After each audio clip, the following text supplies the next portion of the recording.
Good evening, my darling batlings. I'm joined tonight, once again, by the one, the only, the clown prince of crime, JKR Productions. Scusi, Barabopi? What is a man? Hey, Proto Rage with the raid, A thank you miserable very little much. pile of How'd your stream secrets. go, my dude? But enough You were streaming How about Cyberpunk, you? right? Protoreg underscore How's that X going? raided my stream with 1 viewers. So yes, before we, begin the main event tonight, I've got a little bit of catching up to do. I haven't done a fan art, segment in a while. Yeah, I've got a few things to show. Ooh, this I gotta see. I'm tuning into the stream to see it because, reasons. Alright, let's just, set up a slideshow.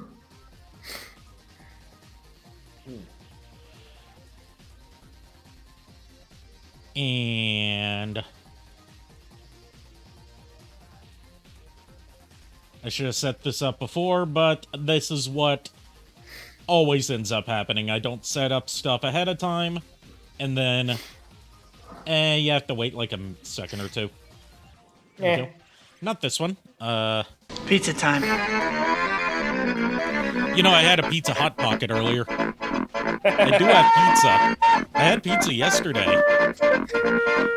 We found out that this really good pizza place near us.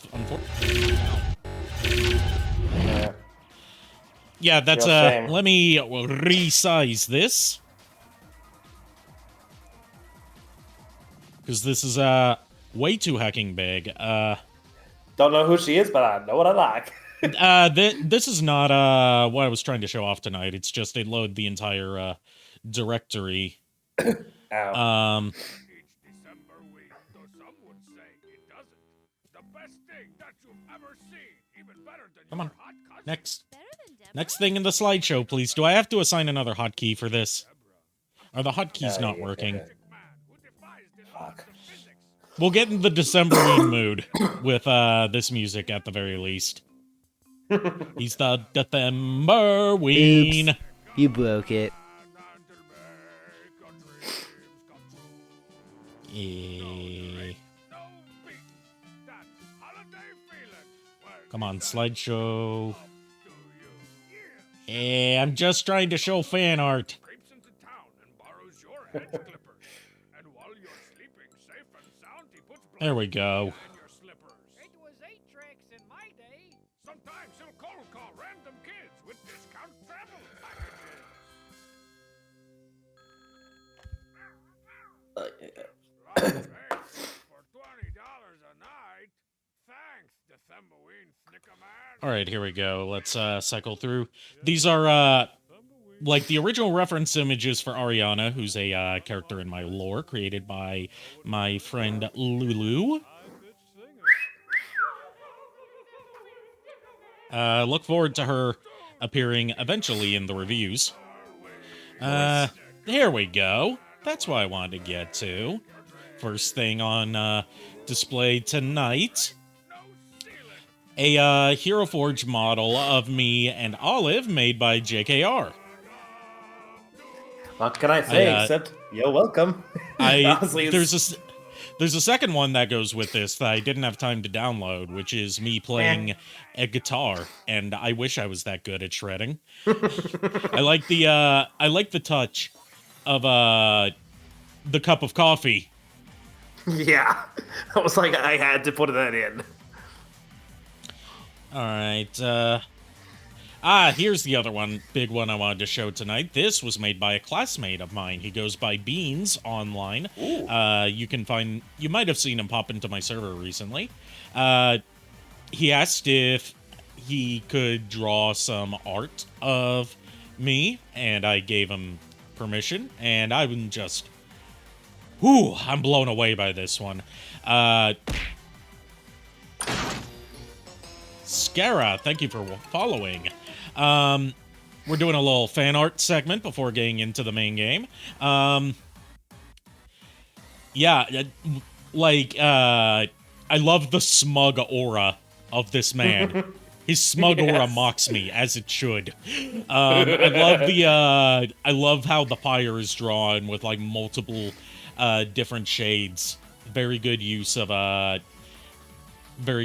color theory there. And the detail that really stood out to me the most was I love how, even though I didn't tell him about this because it hadn't occurred to me, he drew it so the red markings on the jacket light up.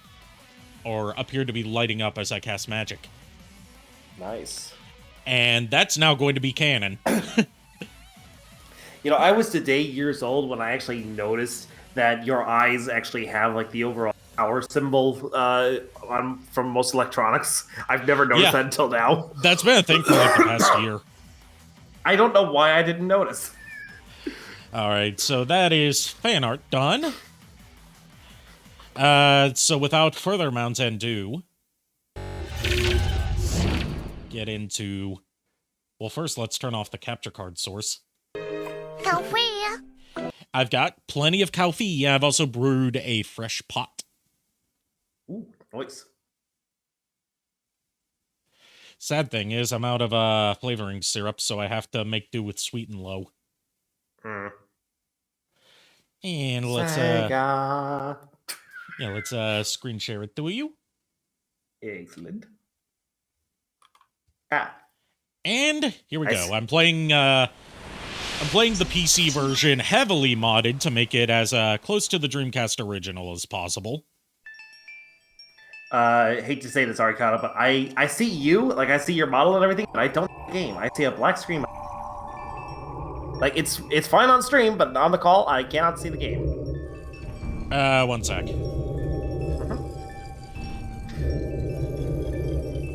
Huh, that's weird. I don't know why it's I said Sonic Adventure DX. Boom. There we go. That's better. That was a good Sega, bud. Hey, you got a compliment. And also, Jesus Christ, I forgot how loud this is. I'm gonna need to turn this down even lower than usual. Hey, oh, by the way, thank you, Scanna. You can't see me, but I am currently bowing at you. Basically, I used the standard Dreamcast conversion pack for this. That's opening your heart for you. That's any Crush 40 song for you.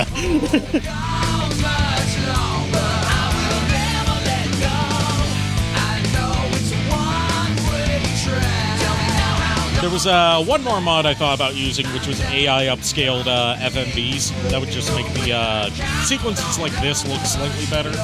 But I ran into a little bit of a funny issue that happens in certain cutscenes where they overlay in-game models over FMV backgrounds.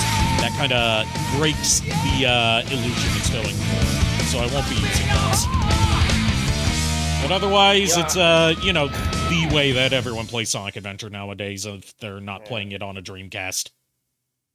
I do have it on Dreamcast. I could hook up my Dreamcast. Problem is, I'm too fucking lazy. It's like a whole process. That sounds like too much fucking work, so... I have to... Because I haven't gotten one of those Dreamcast component cables yet from Retro Gaming Cables, it would be like... it's like a thing. I've got to plug it into the Select your VGA to RGB converter box, and then plug an RGB cable into my Retro Tank. It's too much work. Yeah, that's fair. Let's get him! I like in the intro how Eggman has just got like just posing like those stereotypical Texans where it's like they put their they put their foot on like a higher platform, and so they're just like looking out of the sunset or staring out of the horizon like Zen said. I just don't understand why my teenage self associated with that song. I guess they thought the end of the world was coming. Crazy, huh? I mean, it does have a pretty intimidating opening. That specific mix of Open Your Heart that plays in the opening FMV. Oh, yeah! Like, it's got all this shit mixed in with it that makes it sound pretty spooky. Also, yeah, get your memes ready for 90s as hell voice acting. What's up? And 90s as hell facial animations. Yeah, people, like, here's something cool that's happened. In recent years, people have basically reverse engineered how the cutscene scripts work. And if you're at all familiar with, like, creating an in-game cutscene in RPG Maker, any version of RPG Maker, Sonic Adventure basically works the exact same way. That's why everything looks so stilted. Lock on target, men! Ready? Fire!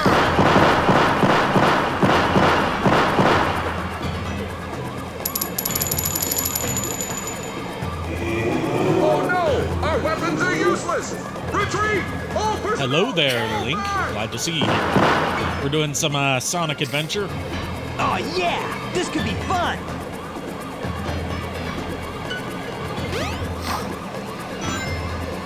Kitty, kitty, kitty. Do you want to pet the kitty? Yes, I mean, there is a kitty in this game, so that's actually pretty fitting. We just haven't gotten to him yet. Also, Big the Cat deserves pets. He's a good boy. He's probably, like, the most, like, unironic... He's, like, probably, if you look at an alignment chart, he's probably the most good person in Sonic. When you think about it. He has no, he has no ill intentions towards anyone.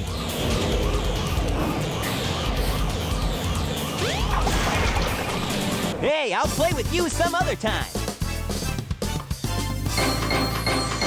Good luck, Mega Man. I've been thinking about doing some more Mega Man streams, but it's like, it just kind of depresses me because of the state of Mega Man right now. Come on, you big drip. Where you going?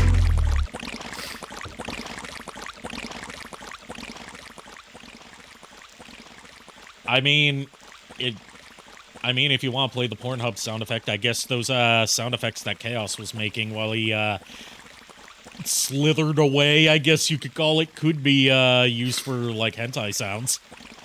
You know nothing, fool! It's Chaos, the god of destruction! God, this Eggman model looks hideous.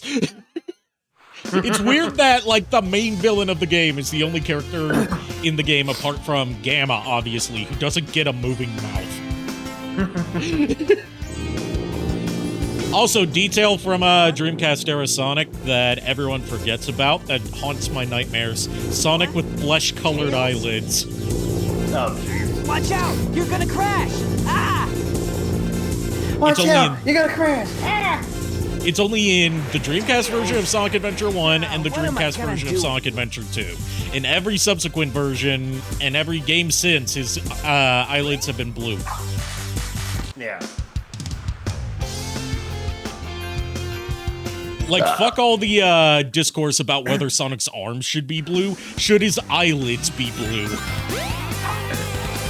Hard on Because me. that implies that his eyelids are covered in hair. I mean, that would make sense. He's an animal, but, like, you know, I'm thinking too artist-brained with this. I'm putting more thought into it than the people who did the textures did.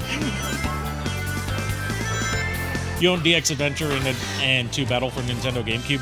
Nice! The Sonic Adventure series I say series, it's basically just 2 games. It was like one of the foundational parts of my childhood, so I've made sure to pick up basically every release that's come out. The only one I don't have is the Japanese Dreamcast release, and the limited edition for Dreamcast, which is content-wise exactly the same. It just came packed with some extra stuff, like some extra feelies or like a special case or something. It was before limited edition meant you buy this and you get like a statue and DLC and early access and all that. Actually, now that I remember, I think limited edition was like it was like some sort of Dreamcast launch, international launch thing, or like one of the neat things about the US launch of the Dreamcast was that Hollywood Video had a thing where you could rent a Dreamcast before it launched to the public, and they gave you like a special demo of Sonic Adventure with it.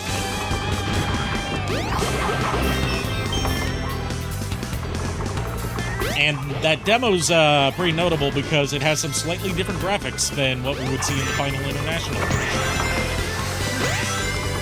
I would love to pick up the Japanese version of Sonic Adventure sometime, just for the collection. Like, I wouldn't be able to technically play it because my Dreamcast doesn't have a disk drive anymore. Swapped it out for a Terra Onion mode.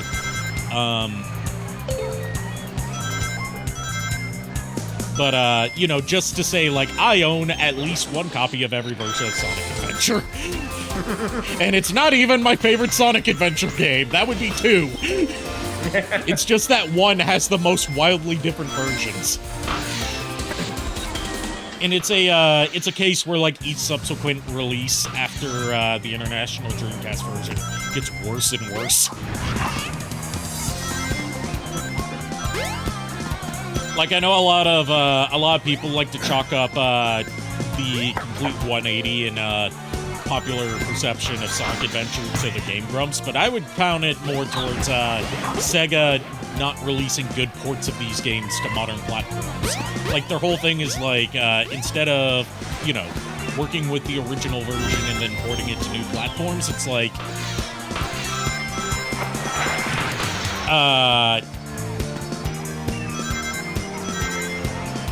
yeah, it's, I've played this game, like, front to back a lot of times. The only thing I haven't done is go for all the emblems, because, you don't really get a good reward for it in Sonic Adventure 1. Dreamcast version's even worse, because you don't get anything for getting all the emblems. But yeah, I can easily score, like, over 400 rings in, Emerald Coast. Hey, Sonic! Long time no see, huh? I'm just glad you're okay.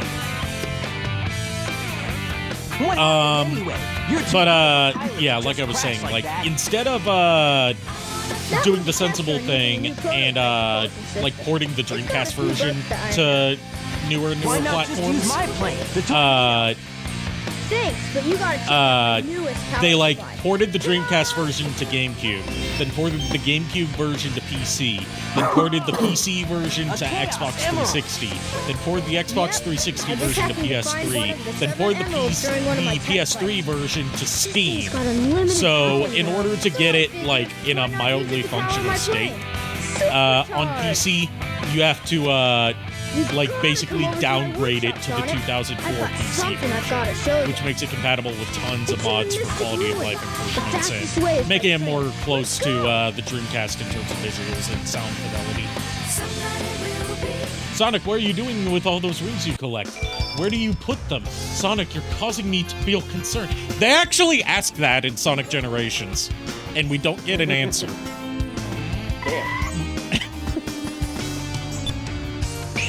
I mean, there was a meme that I can't remember who it was that did it. But like one of those I don't remember what the page was, but it was on YouTube where it's like apparently Sonic apparently was eating the rings. The train headed to the Mystic Ruins will be departing soon. Eggman flat out says like they're just lead rings painted gold. You know, you joke about that, but there's actually a ROM hack for Sonic the Hedgehog 2 for Genesis that turns the gold rings into onion rings. Oh, jeez. And, like, as you collect more, Sonic gets fatter and fatter until he eventually has a heart attack. Look, it's a giant talking egg. Silence! I am Dr. Robotnik, the greatest scientific genius in the world! I know I've made that line immortal to you in particular because of my old Sonic Adventure review, where every time I said Eggman in the script, I would follow it up with "Silence! I am Dr. Robotnik." Now what do you want? I want all of the chaos. That weird transition I love from that line. yeah, that weird transition from like when they tried to use consistent naming terminology between Japan and North America and Europe too. Like, they finally gave, like, a 100%, like, definitive answer to the name change in one of the Tales Tube episodes, and also further reaffirmed it in Sonic Frontiers, where it's like his real name's Robotnik. Eggman was a derogatory nickname that Sonic called him, and Eggman decided to start calling himself Eggman as a way of turning that insult into a badge of honor. Which makes sense, honestly. So Sonic couldn't insult him with that name anymore. Which honestly, mad props. I wish I had that level of self-confidence. Then again, especially if you're looking at Long John Baldry's Robotnik from Adventures of Sonic the Hedgehog, dude was literally described to be the physical embodiment of self-love. All systems. Like, there's a reason. Get away with True Prime, hello.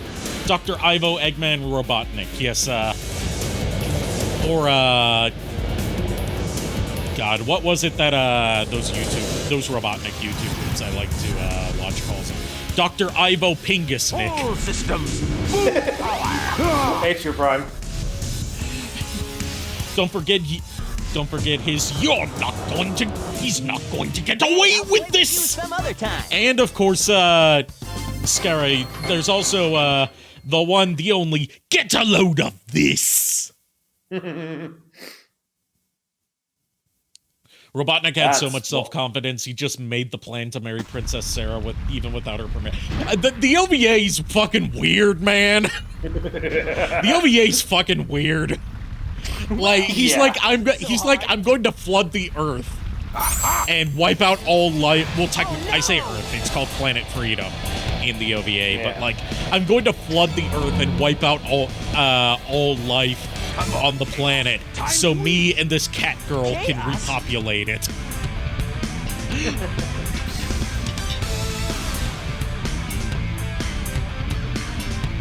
Oh no, isn't that the same monster I saw the other day? Why, yes, Sonic. Yes, it is. Oh yes, it's just as the stone tablets predicted. I will say though that I love the OVA. I love it as its own like unique adaptation of Sonic that we never really saw anymore. It's obviously like when you look back on it, it's obviously trying to be a pilot for more Sonic animation. I'll say fuck. The ultimate city where I will rule it all. Come on, Chaos. Let's find another emerald, shall we? The OVA was hilarious, especially Knuckles saying Tails get off her and my hat's on fire. Yeah, Tails accidentally grabs onto Sarah's boobs. Like, there's so much stuff in that OVA that you would not expect to be in a kid's show. Most of which revolves around Sarah. Also, there's Sonic giving Metal Robotnik the finger.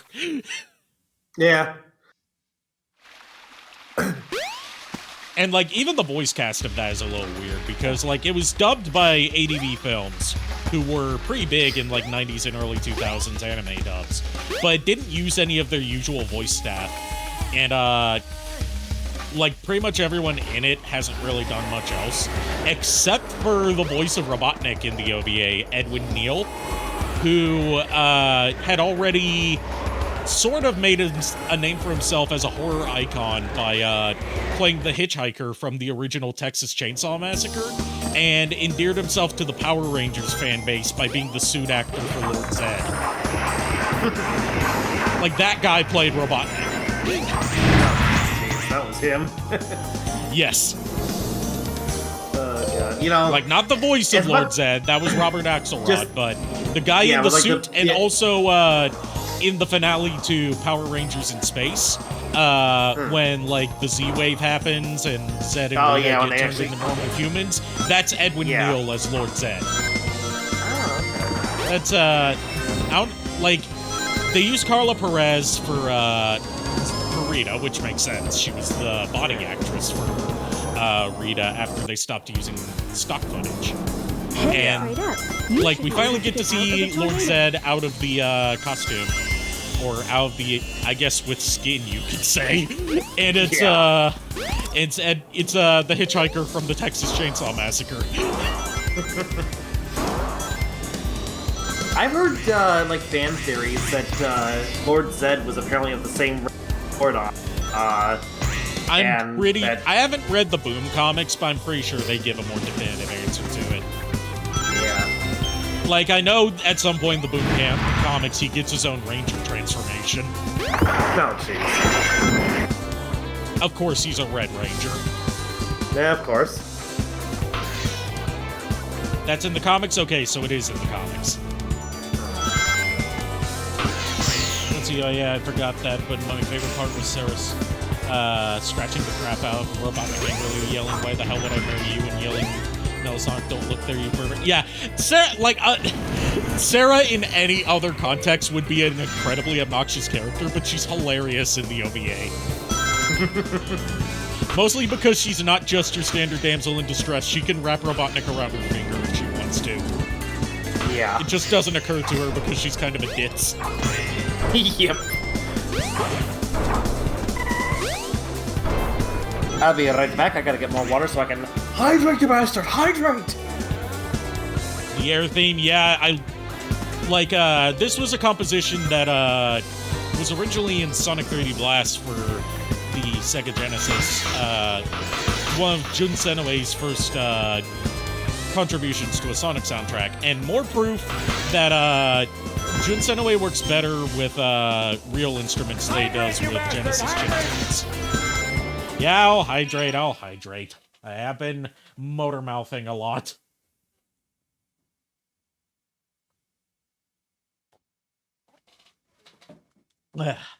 Hydration acquired.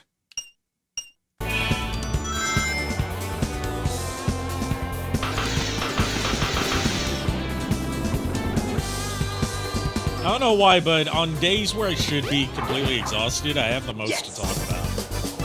Your fave song in this is Open Your Heart. Yeah, it's hard to beat a Crush 40 Sonic theme.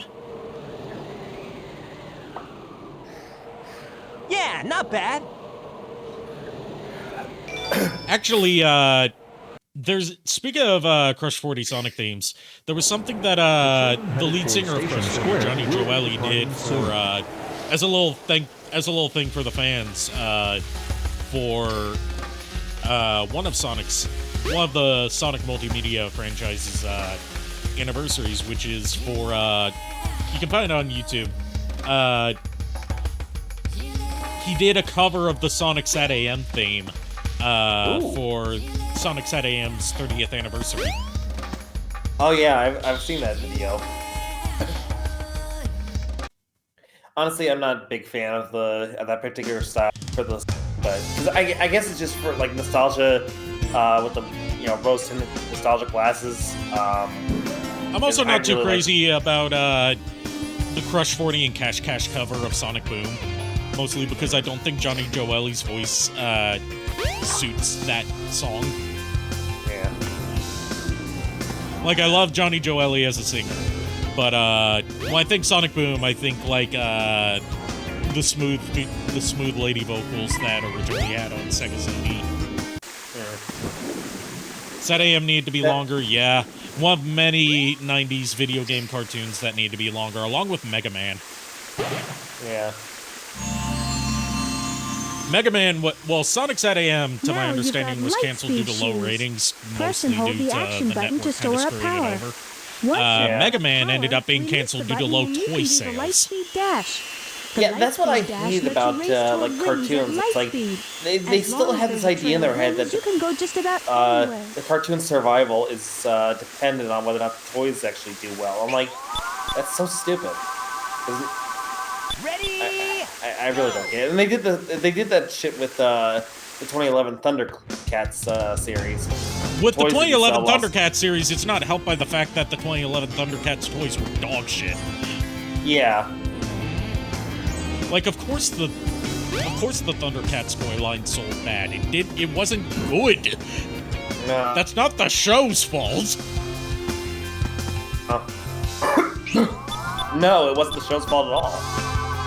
Ready? Go!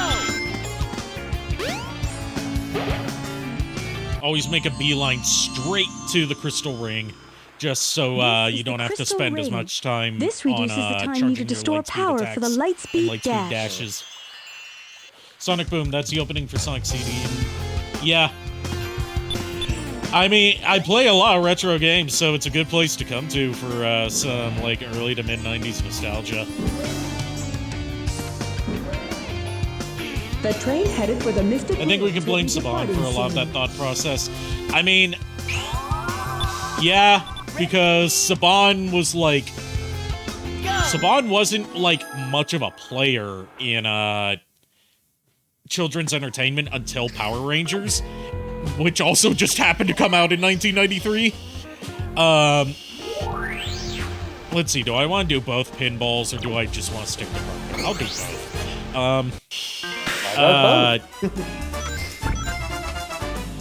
Like, Saban just kinda, like, Power Rangers was an unexpectedly huge success. So everyone else was like, if it's not a success, if it's not an instant, like, worldwide, multi-million-dollar hit like Power Rangers is for Saban, then we're not investing in it. So Saban inadvertently affected the programming on a ton of other channels. Of course, Power Rangers is also the series that ended up killing the original Transformers series before Beast Wars came out. Sonic, you okay? Sonic, are you okay there? Do you need help, Sonic? Okay. Oops. I have a lot of, I broke it. When do I not break something in one of these? Especially in Sonic streams. I managed to break something at least once per stream. It's like these games glitch out specifically when I'm streaming. Then again, that might be an issue with, like, the PC version natively runs at 60 FPS, just like every version since DX for the GameCube. And, the game's not built with 60 FPS in mind, so it causes a couple of physics bugs.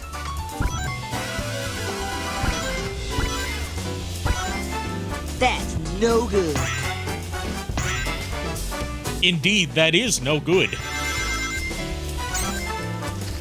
By the way, speaking of Jaleel White and Sonic voices in general, if you keep an eye on my YouTube channel, youtube.com/Lord Arikado,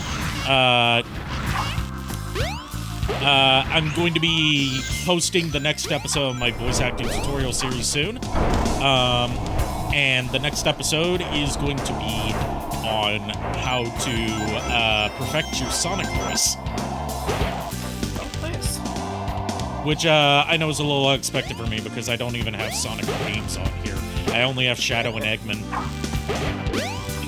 Just imagine if Dr. Eggman, like, if his last name was Eggman, but it was pronounced like, you know, like, Dunkelman, or, you know, something like that. It's like, my name is Ronald Eggman.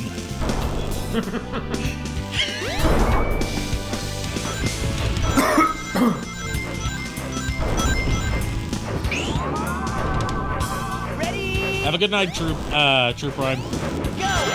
Was that from Sonic Says just now? Yes, it was. My follow alert is also from Adventures of Sonic the Hedgehog. It's Robotnik kicking down a door and striding in like an absolute Chad.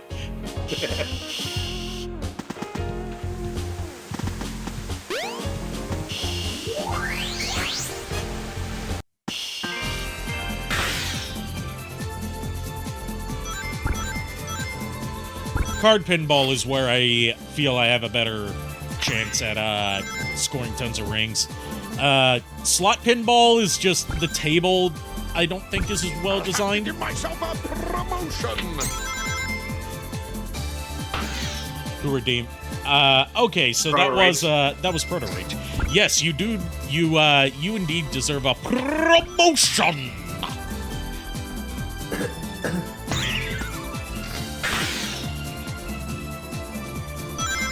Yep, there's the YouTube channel link. If we get to 500 subscribers hopefully by the end of the year, but I don't have a set deadline for it.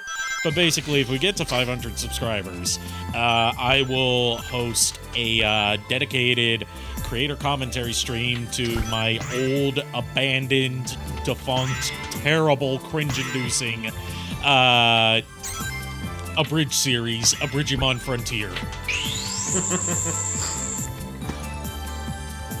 You need to remember to play Knights again one day.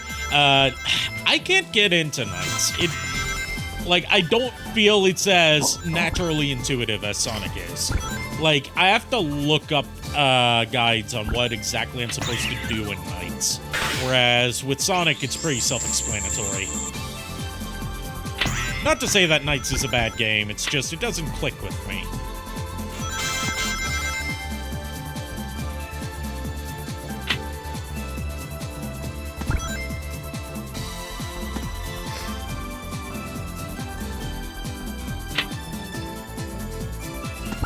Also, think about it. Now that Sega's working with Naoto Oshima again, they should totally get him to collaborate on a new Knights project. It would be a step up from when he worked on Balan Wonderworld.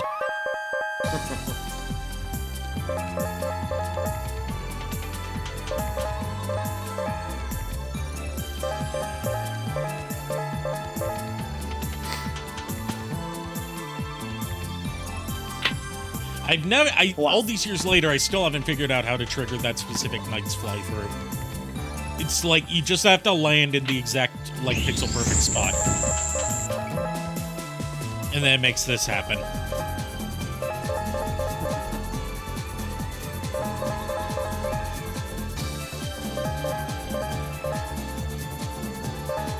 My biggest exposure to Knights isn't through the original game or its often forgotten sequel for the Wii. It's actually through the Archie comic miniseries. They did 2 3-issue runs of it, and back when Archie was publishing Sonic comics, they had a thing where they had a page where you could mark back issues that you wanted. But Jesus, I'm getting this a lot. I'm not even trying to. They had a thing where you could mark old out of print issues that you could order from all the way back to the beginning of the series based on what they still had lying around the warehouse. And I ordered Knights issues 1 through 3, and I guess they must have been out because they sent me 4 through 6. And then it never continued past that, so it just kind of ended on a cliffhanger. Ah, jeez. But it was interesting. I'm guessing 1 through 3 were more standard adaptation of Knights. Whereas 4, 5, and 6 were sort of a sequel to Knights, way before Knights Journey of Dreams came out, where it had Knights and Riala breaking into the real world. And say what you want about the writing of Archie's comics during Ken Pender's run, but I like how they portrayed Knights as basically a Looney Tune character in the real world. He comes across a bank robbery, and the robber holds a pistol up at him, and he's like, "Shut up or I'll give you a mouthful of lead." And then Knights just opens his mouth comically wide and says, "Okay, I'm hungry anyway." So he shoots him in the mouth, and he just swallows the bullets. Oh, jeez.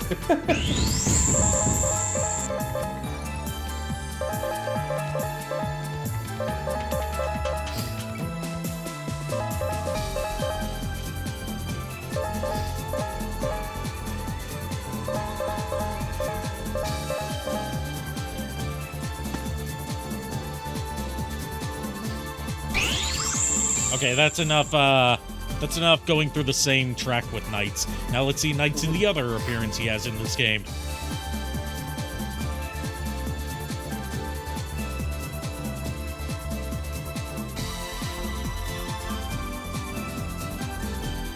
Love the slot machine in this game.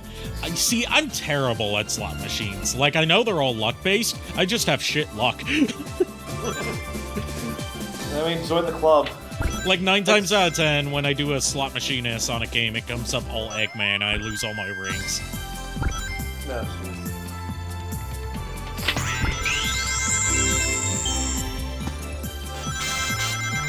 Now, I believe I have enough rings to beat the level now, but I like to just kind of keep going for as long as possible so I can rack up extra lives. This is probably the best level to grind extra lives on in general, just because it gives you opportunities to collect, like, up to the max number of rings that you can hold.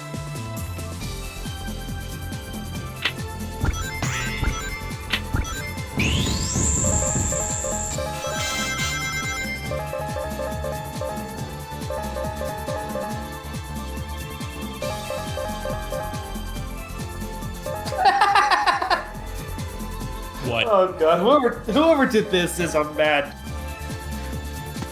I'm afraid. Okay, so so apparently, some nutjob decided to put a Jigsaw calling card in their fridge, or in their roommate's fridge, or whatever. Somebody's fridge. They put it in somebody's fridge. It says, "Hello, I want to play a game.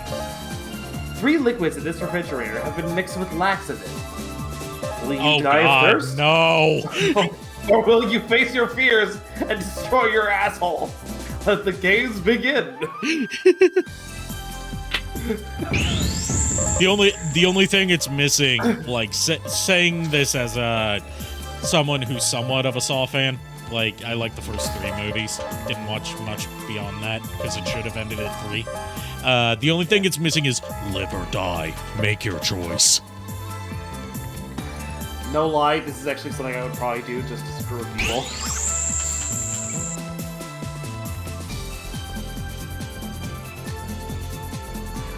I would seriously just do this to my childhood friend. Because again, I still do this kind of shit to each other all the time. I would just have to make sure the refrigerator doesn't have like one of those water dispensers, or that the sink. I also have to make sure the sink isn't running.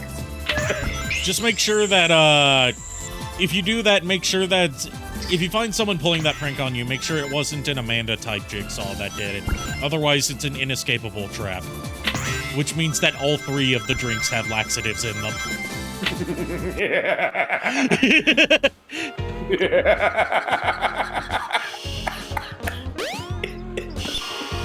See, I know my Saw lore.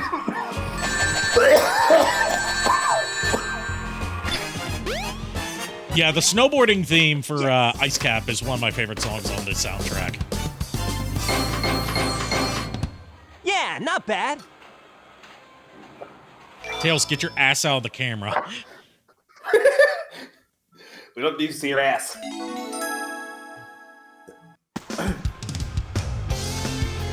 Too bad none of those laxatives were given to Jeffrey or Kyler, the annoying jock character. Don't fucking remind me. I didn't. That was not what I signed up for. I signed up for like laughing at like anti-humor based around love story visual novels. I didn't sign up for traumatic flashbacks to my high school years.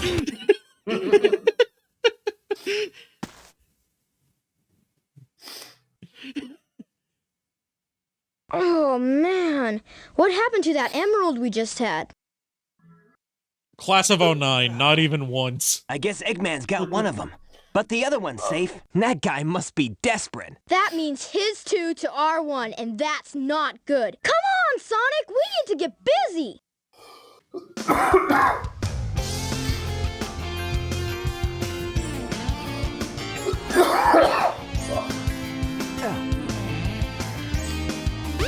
Now, if you want to talk about good like love story anime, if you want to talk about like good romance anime, Tenchi Muyo. It's barely about romance, but like it's the best harem series with the strongest the strongest shonen anime protagonist in history. And you want to know why I say that Tenchi is the strongest anime protagonist in history? He can resist the temptation of Ryoko. Like, not just resist it, he can no-sell it. He's not even interested. He's annoyed at best. Like, she'll be doing the whole, like, flirting with him in a seductive tone while, like, playfully tracing her fingertip across his chest, and he's just bothered. He's not even interested. I wish I had the willpower of that man. Shadow Dragon, hello! We're kind of breezing through Sonic Adventure. Now this level's where I like to start, like, this is usually where I start experimenting with, like, launching myself using, the spin dash. Because this is one of, like, the first levels where, there we go, like that. You can skip over whole sections of the level if you know how to launch yourself just right. Speed Highway's another good one for that. It's harder in the Dreamcast version because, its physics actually work properly. Like, if you're playing on, any version of DX, like I am, like, stuff runs at double speed, basically. So that results in, like, the physics being wonky. And everything feeling a lot more floaty than usual. You've been rewatching Saint... I need to get into Saint Seiya. Like, to my understanding, up until recently, Saint Seiya hadn't had a good release, in the US.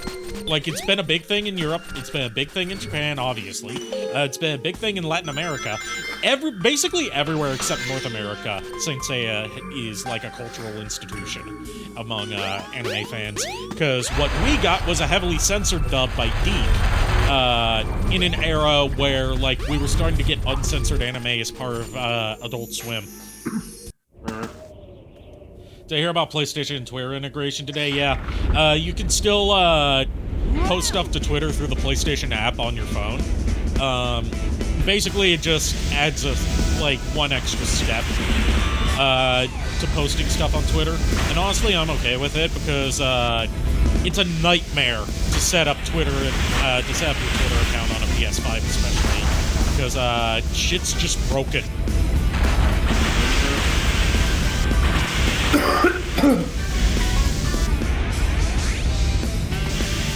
The dub is on Crunchyroll, but Geek's version is really weird. Yeah, I heard that they did the weird thing is, that dub that's on Crunchyroll was originally a Netflix exclusive, but then Netflix lost the rights to Saint Seiya, but they somehow retained enough of the rights to Saint Seiya to put out a live-action Saint Seiya movie this year. Like, they don't have the rights to the anime, but they have the rights to a shitty live-action movie. I'm just guessing that's shitty, given their track record. Like, One Piece is the exception, not the rule, when it comes to Netflix live-action adaptations of anime. Right. Like, Death Note was crap, I'm gonna say it right now. Everyone agrees that... Everyone agrees that the only good thing about the Netflix Death Note adaptation was Willem Dafoe's view. Yeah. Because, as usual, Willem Dafoe is the saving grace in even the worst movies. Him and Nicolas Cage, they have that innate ability.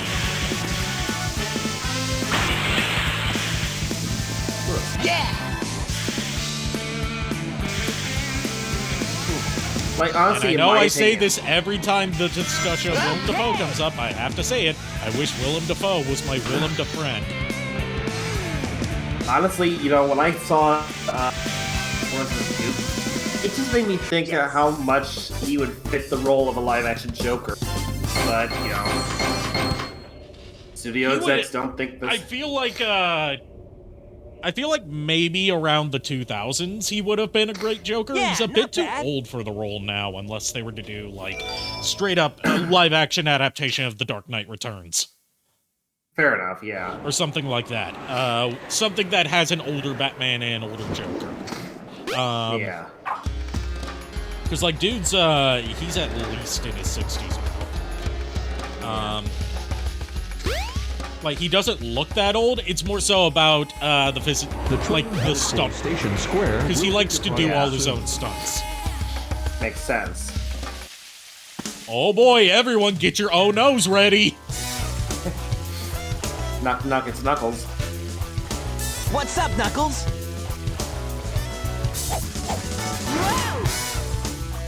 Something bugging you? There's actually one bit of sound games, sound Sonic. effects that was fixed Give me the emeralds you have. in the right HD now. versions of Sonic Adventure, which What? is weird because Let's usually just they see you just break take it. things further. Which is you notice how when he punches, it plays the punch sound effect. Like in that cutscene, you noticed how when he punches, it plays a punch sound effect, like you would expect a punch to sound. Yeah. In the original Dreamcast version and the GameCube version, instead, it plays the spin dash charge sound.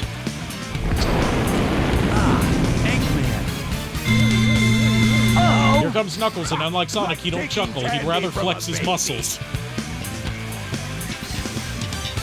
Oh, you stink. That's a Chaos Emerald. No shit, Sherlock. You made it all too easy. It makes more sense in the context of Knuckles' story. It still doesn't explain why he would Right believe there, Eggman that, you know, a Can't second get away time. with this. Right. Knuckles, don't tell me Eggman tricked you again. Me?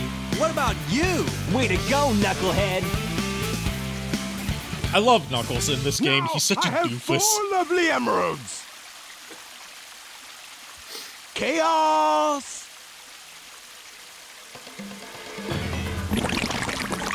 So if there's a chaos, does that also mean there's a control? These are for you, my friend. See, Chaos Control is an ability native to the Black Arms and their descendants that refers to their ability to manipulate chaos energy. No one ever Chaos cuts us Control any isn't slack. just the time-stoppy stuff. Shadow's other Chaos powers are variants on Chaos Control. Yeah, no, I'm aware of that. Like when I first heard the term chaos control, it was in Sonic. Yeah, and that was actually a translation mistake because the people who localized the scripts for Sonic X had not played the Adventure era games, so they thought Chaos Control referred to Eggman's face. Yeah, that's what I thought too. At first, it was Like were they that's referring to the- that's a very blatant error in translation that was just never addressed again once Shadow was introduced. Yeah. Also, for all, like, I love Jason Griffith as Shadow. I used to be really hard on all his performances because I was a fucking whiny-ass bitch. But, like, go back and listen to the very first time he voiced Shadow in his first appearance in Sonic X. He sounds so weird. He sounds more like Kirk Thornton's Shadow than the Shadow voice he would eventually develop. And by Kirk Thornton's Shadow, I mean he sounds like his Sonic voice, but even more nasally. Where it's like, instead of, I'm Shadow, the ultimate life form, it's like, I'm Shadow, the ultimate life form. It's so weird. Then again, Sonic X Dub was weird in general. I mean, I gotta love a lot of the shit jokes that they put in that series. Nothing in any Sonic script that's intended as a joke will ever be as funny as I pretended I was a bar of soap and gave them all the slip. Like, Pontac and Graf could never write something that funny. That is just like the best joke in the series. It was like such a good comeback for Eggman. It's like, how did you get past security? I pretended I was a bar of soap and gave them all the slip.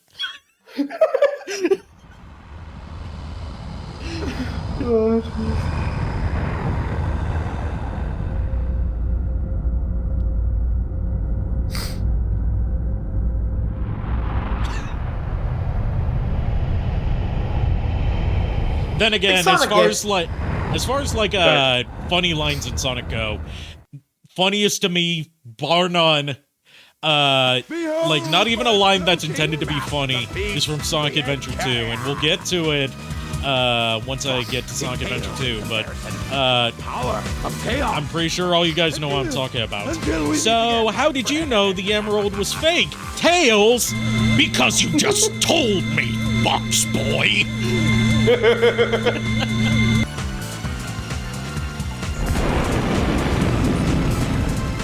Rest in peace, Steve Bristow. You were such a good Eggman Let's who get to was my workshop cut and short we'll by take the death. tornado. Yeah. Yeah! You guys go. He really played the menace of Dr. Eggman I have some really unfinished well. business to take care Where of. Mike Pollock No plays problem, up the Knuckles. comedic side. We'll take care of everything here. Right. Yeah. Come on. Oh, Let's no, I get gotta going. give Mike Pollock credit for Frontiers. His Eggman in Frontiers is actually, despite the hamminess of his character, he's still he still seems Yeah, like he's an like- actual threat. I used to be kind of iffy on Mike Pollock's Eggman as far as like more serious portrayals of Eggman go, but like Sonic, without getting into wait here spoilers for a because I second. know you haven't played Sonic Frontiers. There's a line in the finale of Sonic Frontiers that like damn near made me cry the first time I heard it because he sounds like he's on the verge of tears. Like I've seen the finale because I've watched like Okay, the so cutscenes, then so like I'm the here, like- the part where like Sage is going off to fight the end, he's like, "Go, fulfill your function." Oh yeah, when he finally admits that Sage daughter. Yeah. And I'm looking for like I'm kind of let down. Like I loved the end as a concept when we didn't know anything about it, but now we know a lot about it, and it turns out the end is a lot less interesting than we thought. Like a lot of the stuff from when Frontiers first came out is like,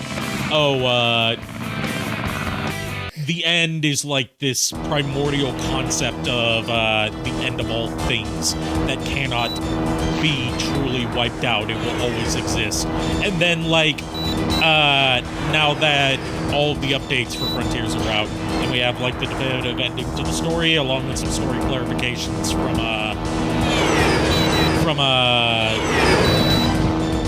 Ian's podcast, it's like, no, the end is just like a space traveling monster, and it is dead for good. Yeah. The only thing that's cool about it is that it takes a different form to what, based on like how you perceive it. So like, you know, it looks like a moon to Sonic, but it looks like other things to everyone else in that scene.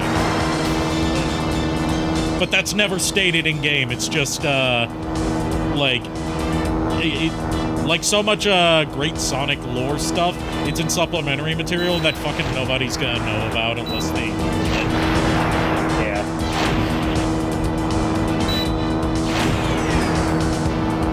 The end was on the cover of Sonic Unleashed. You're technically not wrong.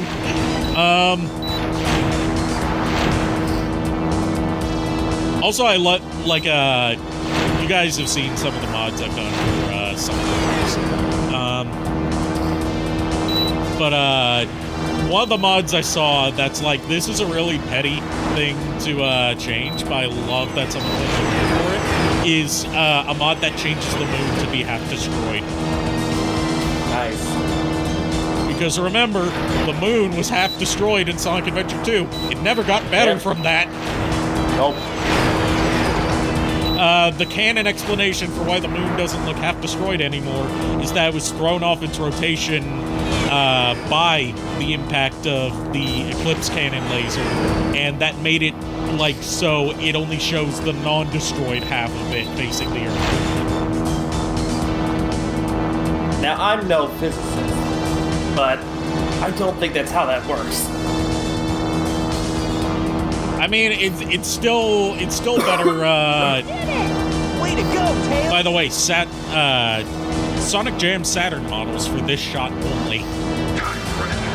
Well, not for this shot only, for this minigame only. They used the models from the Sonic World 3D overworld of Sonic Jam for the Sega Saturn. And then they switched back to the regular game models once he fires the laser. Which, knowing the development history of Sonic Adventure 1, that makes sense.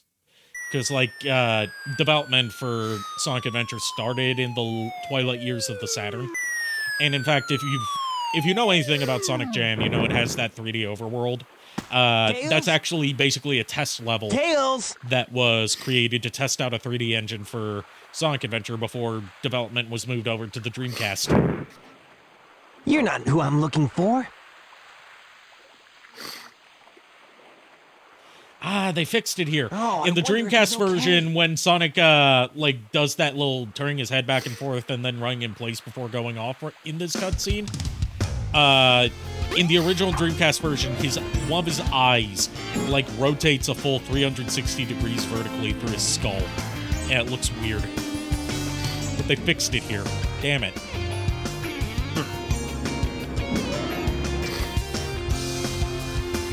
Wasn't there a test stage for Sonic Adventure 1 Sonic Jam? Yeah, that's what I'm talking about. The Sonic World hub world for like check out the museum contents and stuff.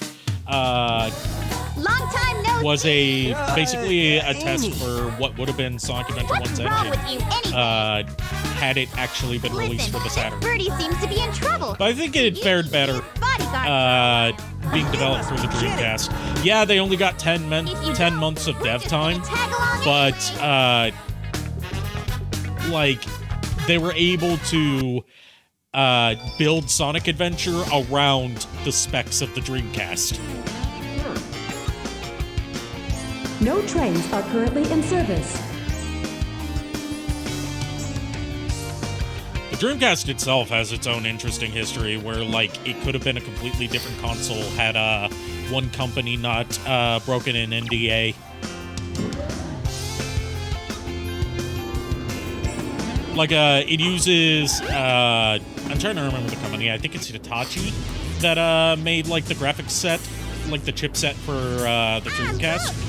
But there was another pitch for the Dreamcast from 3DFX, and if you were around for 90s PC gaming, you're familiar with 3DFX. Oh, no. They almost got the job of designing the hardware for the Dreamcast, but they spoke up about how they were totally building the Dreamcast before anything had been finalized, so they got kicked off the project. And that ended up tanking the company. That's why 3DFX isn't around anymore. Wait! Damn. Oh, man. That girl is... Well, it's not the only reason why. It's a big reason why, because they were in dire financial straits at the time, because they were facing heavy competition from NVIDIA and AMD and other graphics GPU manufacturers. But, like, the Dreamcast deal falling through is the thing that sealed their fate. Because that was supposed to be, like, their ace in the hole to get them back in the green.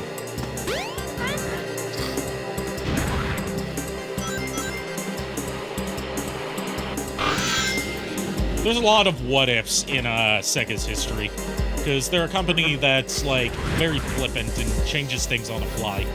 Like the Saturn, in a lot of its development process before they saw the specs of the PS1, was mostly geared towards 2D stuff, with sprite scaling being its big feature. And then they saw that, oh, everyone's doing 3D, so we'll shoehorn 3D into this heavily 2D focused console. And that's why the Saturn was a nightmare to develop 3D games for. That and the fact that they used a different rendering technique than everyone else did, where, like, speaking as someone that studied game design here and is going to be getting into, like, 3D modeling and stuff, typically you render stuff using tri-polygons, which are basically, like, triangles. The Saturn renders stuff using quads, which are basically two tris put together. Well, more accurately, a tri is half a quad, but basically it's a four-sided shape, like a square or a rectangle. This requires more processing power to render, but it results in better round shapes. Because you can render, like, spherical surfaces with less polygons used. Problem is, no one else uses quads for that stuff because it takes so much processing power and it requires, like, making separate models from what the other platforms use. So that's why you didn't see a lot of 3D games released multi-platform on the Saturn and the PlayStation. Typically what you saw was a separate Saturn release later down the line.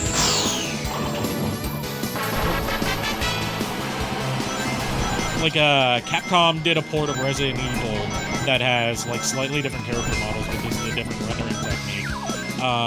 And Tomb Raider technically released on Saturn before it did on PS1. And on there, it looks really weird compared to PlayStation Lara Croft. Because, you know, everything's made out of the wrong shapes. Yeah. Also, there's a version of Croc for the Saturn. And that's weird to think about.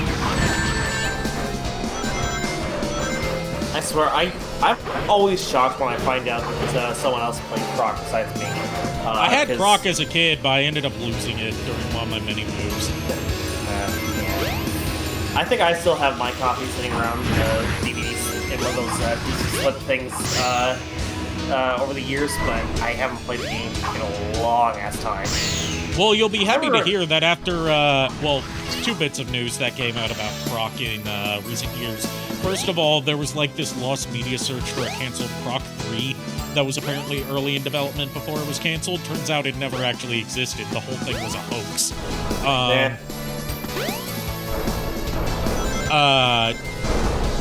But spurred on by the unexpected success of the KO the Kangaroo reboot,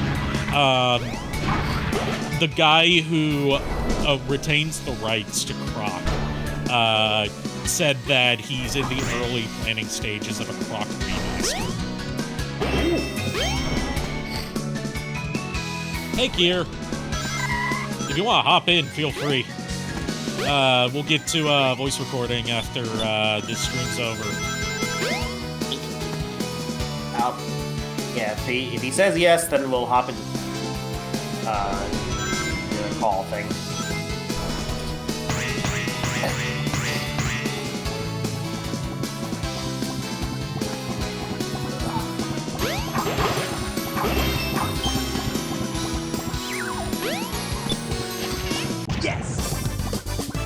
You were playing Nano Breaker lately? I still need to play that. I've got that on my PS2 hard drive. I just haven't tried it out yet. I say PS2 hard drive. It's a complicated setup not bad. to get PS2 games to run off a hard drive. Since I have a slim PS2 instead of a fat PS2, I can't just put a hard drive in it. No, I have to use this weird-ass setup that involves hooking up a Raspberry Pi to it to act as a bet that middleman. robot hauled butt after her. Boy. I'd better catch her before it does.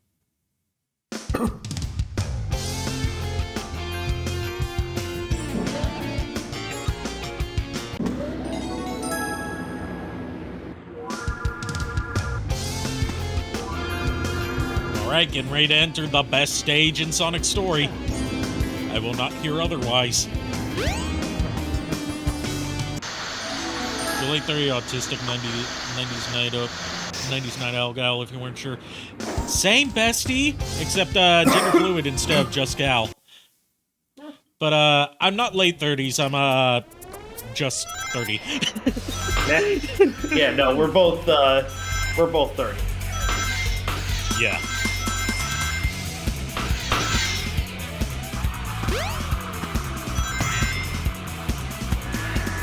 But yeah, I've got that like 90s kid autism and ADHD. Let's go. Pair that with a crippling caffeine addiction, and you've got a wonderful inability to control fine motor skills.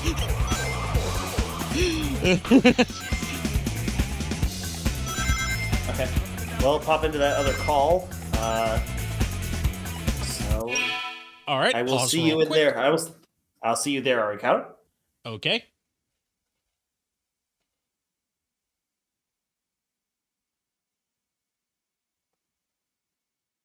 Hey guys. Scusi, Babadaboopy. It still got the spooky Discord stuff. I love it. Yep. Nice. And yes, this is the best stage in Sonic Adventure 1. Yeah, I think everyone agrees that Speed Highway's the best stage, at least in Sonic Story. The music is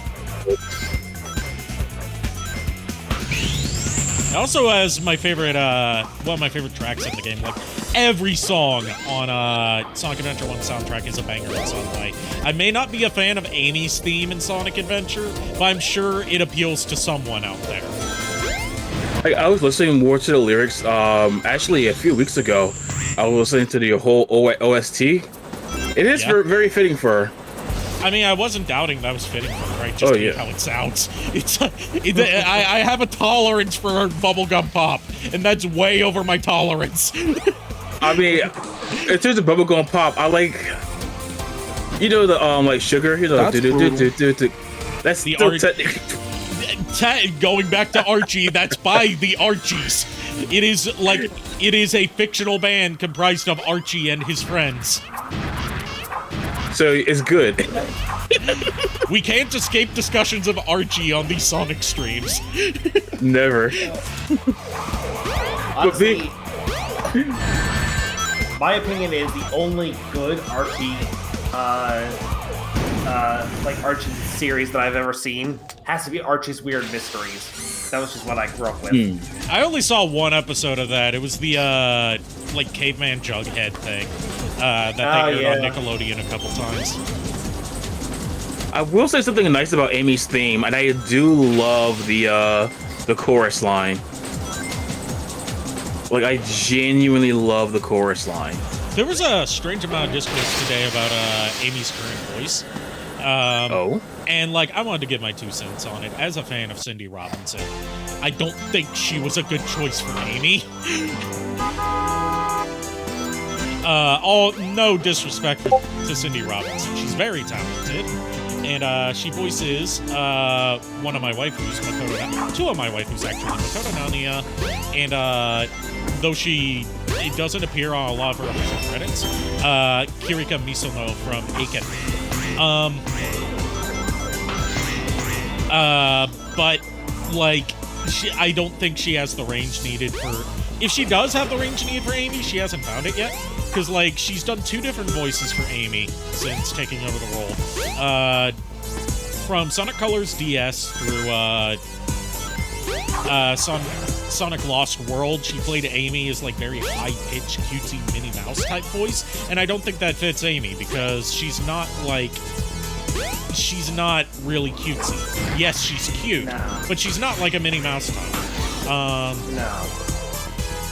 Since Sonic Boom, she's played Amy with the voice she uses now, which is basically just her Makoto voice. I feel like that's too tomboyish for mainline Amy. It works for Boom Amy, but not for mainline Amy. My take is that Amy should always sound kind of Valley Girlish. Yes. Because I feel like that's the closest to her personality. Like, my take is, you have Michelle Ruff right there. She has the perfect voice for Amy. She did the voice of Zoe Orimoto from Digimon Frontier, which would be a perfect voice to use for Amy.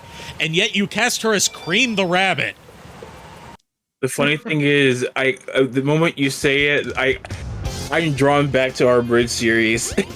I can't unhear it. Like I said earlier before you got here, if I hit 500 subs, hopefully before the end of the year, but I'm not setting a specific deadline for it. If I hit 500 subs on YouTube, I'm doing a whole creator commentary stream on Digimon Frontier. Oh, that's gonna be glorious. Including the previously lost episode 7. Sonic! Nice. Which I happened to stumble across a few months back. Cut him off at the Mystic Ruins. Let's see. Also, to answer your question, Archie's Weird Mysteries, I thought it was a decent show.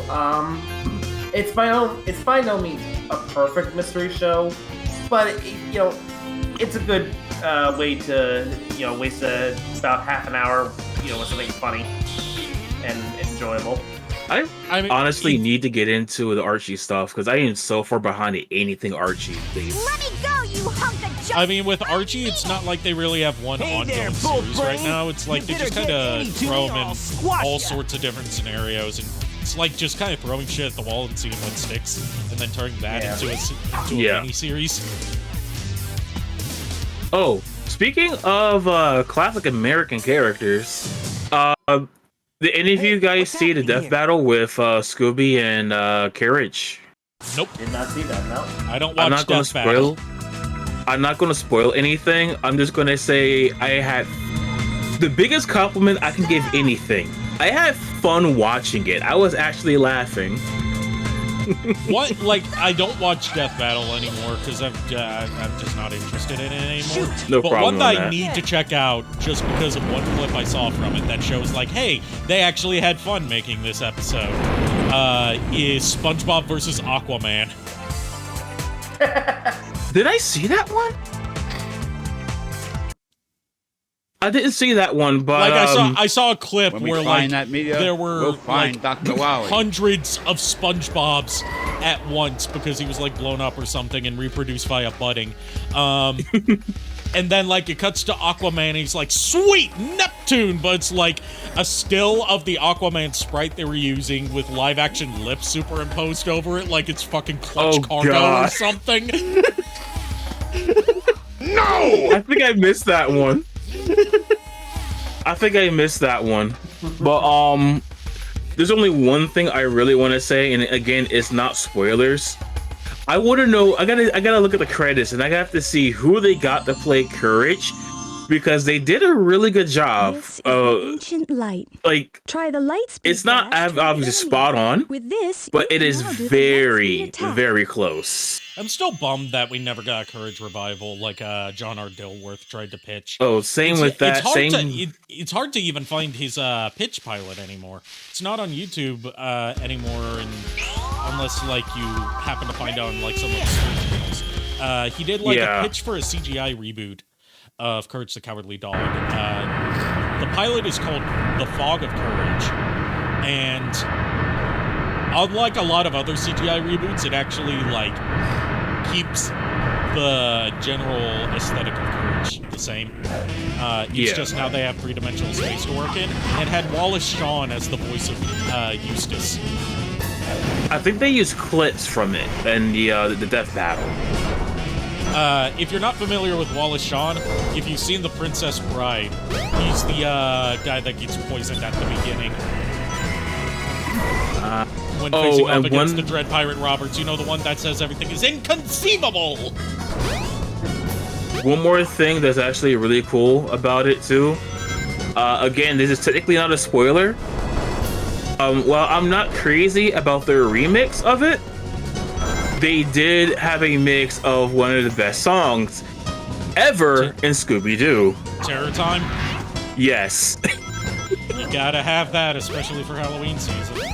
Oh, 100%. It's like they didn't need to go that hard for a Scooby-Doo soundtrack, but I'm so glad they did. The thing is, there's so many really good songs that were used in Scooby-Doo. Like, a lot of them went hard, even in the 60s. Like, who would have thought that Scooby-Doo on Zombie Island would have one of the best pop punk songs ever on its soundtrack? As an original composition for the soundtrack, not like licensed off someone else's album. Right. No, for me, it's like for those of us who are on Facebook, at least my friends list, which Kier, I know you've probably seen this over the years, but I didn't do it this year. Every Halloween season, I always do like this whole big playlist for Halloween music, and to start the month off, I always put Terror Time out there. Yeah, something that we should do as a group, I think that'd be kind of fun, is we do a first death of the stream. Take a shot. Good thing I have over 30 lives. It only took about an hour and a half. Oh man, what's good? Well, I forgot. Oh yeah, next year we should totally do a like top Halloween list from just songs, animation, so on and so forth. Cause that's just fun, you know. Oh yeah, I'd be up for that. It could be some good YouTube listicle content. Yeah. Oh, 100%. defeat the algorithm, the almighty elder god algorithm. Yeah. But also Shadow Dragon. Also, Shadow Dragon says that Death Battle got him into Berserk. Nice. That did not get me into Berserk. What got me into Berserk was my friend Mistress Dove's review of Sword of the Berserk Sega Dreamcast. Like, that series means so much to her. And she managed to get an hour-long review out of a game that most people dismiss just due to the fact that it has some clunky combat. And she put a lot of work into it, comparing, like, not just, the international versions of Berserk, but also playing through a fan translation of the Japanese version. And pointing out, like, where Sword of the Berserk Guts Rage fits in the Berserk timeline, because it's canon to the main series. The way she gushed about Berserk for an hour straight in that video was like, okay, I'm fine with checking out Berserk. I will admit it's a very slow burn at the start, but I've been advised not to skip the Black Swordsman arc, because even though all the stuff that everyone rants and raves about is in the Golden Age arc, I've been advised that you don't get a proper feeling of Guts' character unless you read the Black Swordsman arc first, even if it is pretty slow.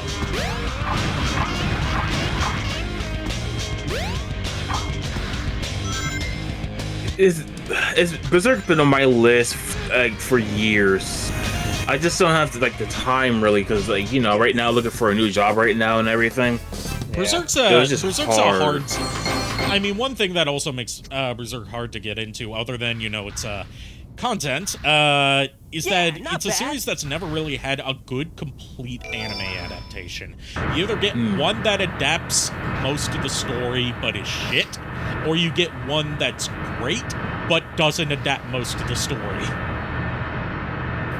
I guess you're not, because even when you're talking about a slow rock, even there's some bits of some of my favorite animes, Fist of the North Star and Fist King Noah, and how the stories intertwine and everything. It can be slow at times, but the action you get though is so worth it.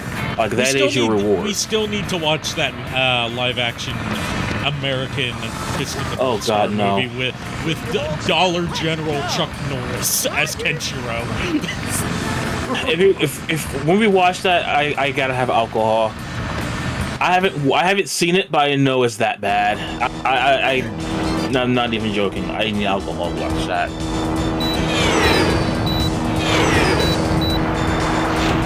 Because the whole fact is that my uncle, who got me into pushing the last string, Fist of the North Star, I was like 5 or 6.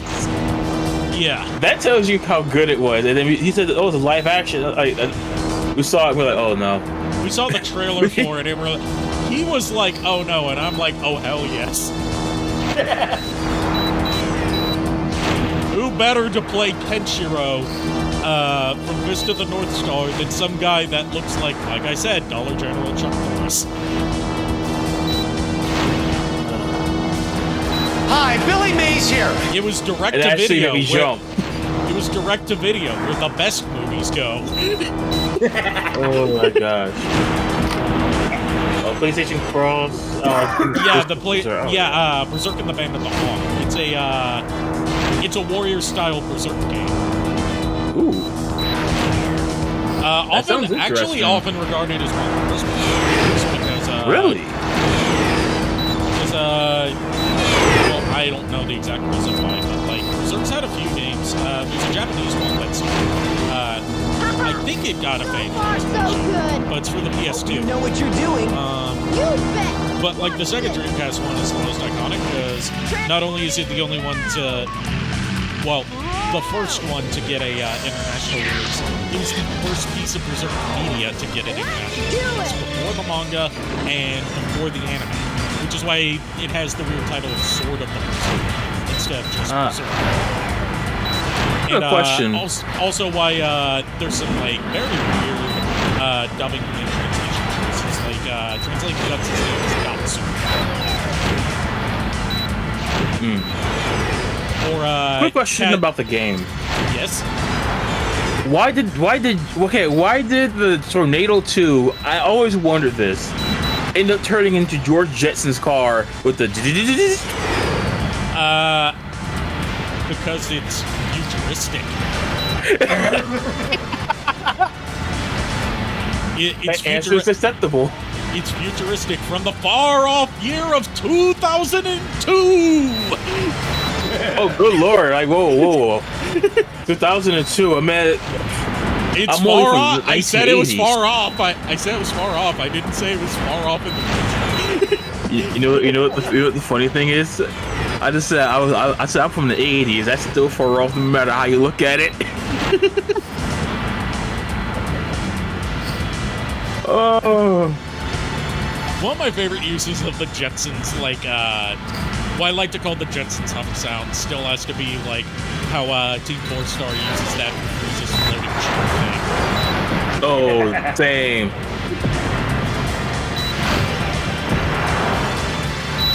But as for like a more technical reason for why the Tornado 2 uses that sound effect when it transforms, it's just it's part of a stock sound effect library.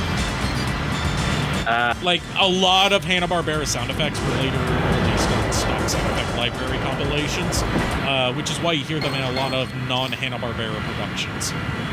Interesting. Like it was very common in the early days of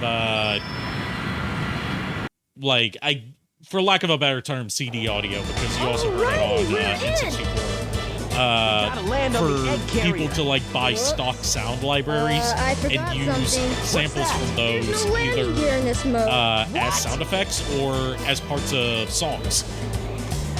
Yeah, I could honestly use that sound effect for like a drain spell, you know, in an RPG. Slow it down to have it go real quick. Like one that kept on getting used and caused controversy every time it was used was like it was a chant that was from a like stock sound CD of like world music and world chants and stuff like that. It was used in Ocarina of Time in its first printing, and it was used in an Xbox game, like an Xbox fighting game from the creator, from the original designer of Tekken, which was supposed to be the Xbox's answer to Tekken. Both had to be recalled because that chant that they used was verses from the Quran. You can't use music when you're using verses from the Quran. Like, you can't really use music when you're doing the prayers and such. And that face. Crypto Luigi jump scare. I bet you weren't expecting this. The only way you can get to me is through the sky deck. I love how the way that this is positioned makes it look like Crypto Luigi is saying Eggman's lines. Oh yeah! Well, I'll say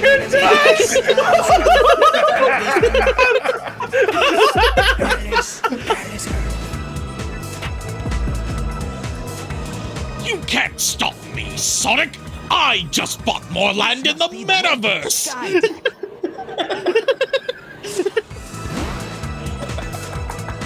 What can I say except you're welcome? My NFT value has dropped. No, I can't believe this. That cursed hedgehog!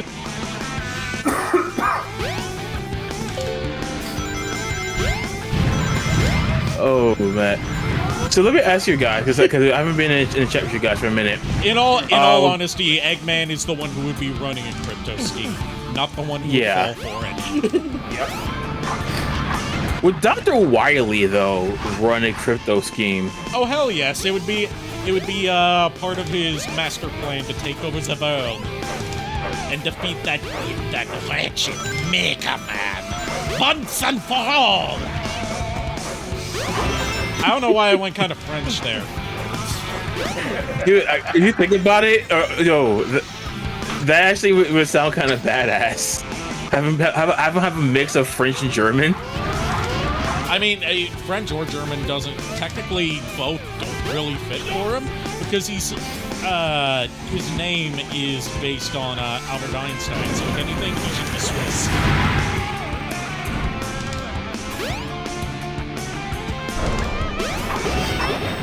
Make him Jamaican. I'm not going there because I'm too white for that. Right here. I may go low, but I got standards. I'll get the blasted Mega Man. I'm black enough. I can do it. I got you. I'm gonna get the blasted Mega Man. Or if it was Ed, Edd n Eddy, that monkey pick they found. Yeah, that I love that image where it's like Ed, Edd n Eddy predicted NFTs. They technically did. Oh goodness.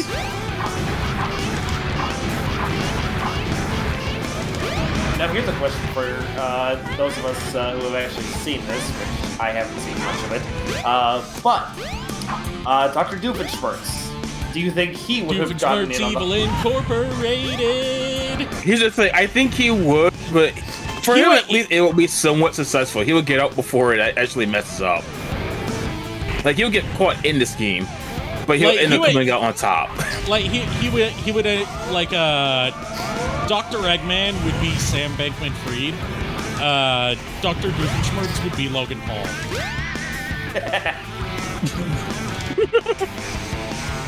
Like technically his scheme fails, but he faces no repercussions for it. Yeah, he's got to deal with it. Bury the platypus. No more like this. A platypus. Enjoy my NFT-anator.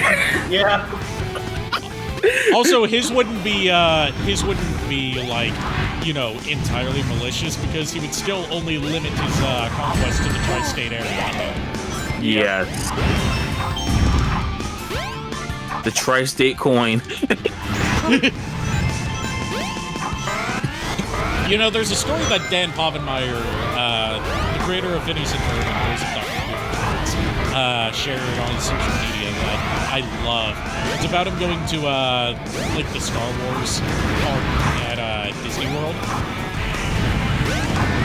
I've seen this. Yeah, I've seen that story where it's like it's where don't spoil it. I am the storyteller here. You are the story listener. Fine. But like you know how at Disney parks, the staff are not allowed to do no matter what. Right. Like he was going on a ride where like the entrance to it is supposed to be like in a first order prison cell, and all the ride attendants are supposed to be first order guards, and like one of them recognized him as Dr. Doofenshmirtz. Sheba, glad you're here. Glad you had a good sleep. I actually ended up making a temporary V-Roid design for that model to give you like a little reference to work off of. But I want you to expand on it in your own way, as I trust you to do. Because you know I had to work with the limitations.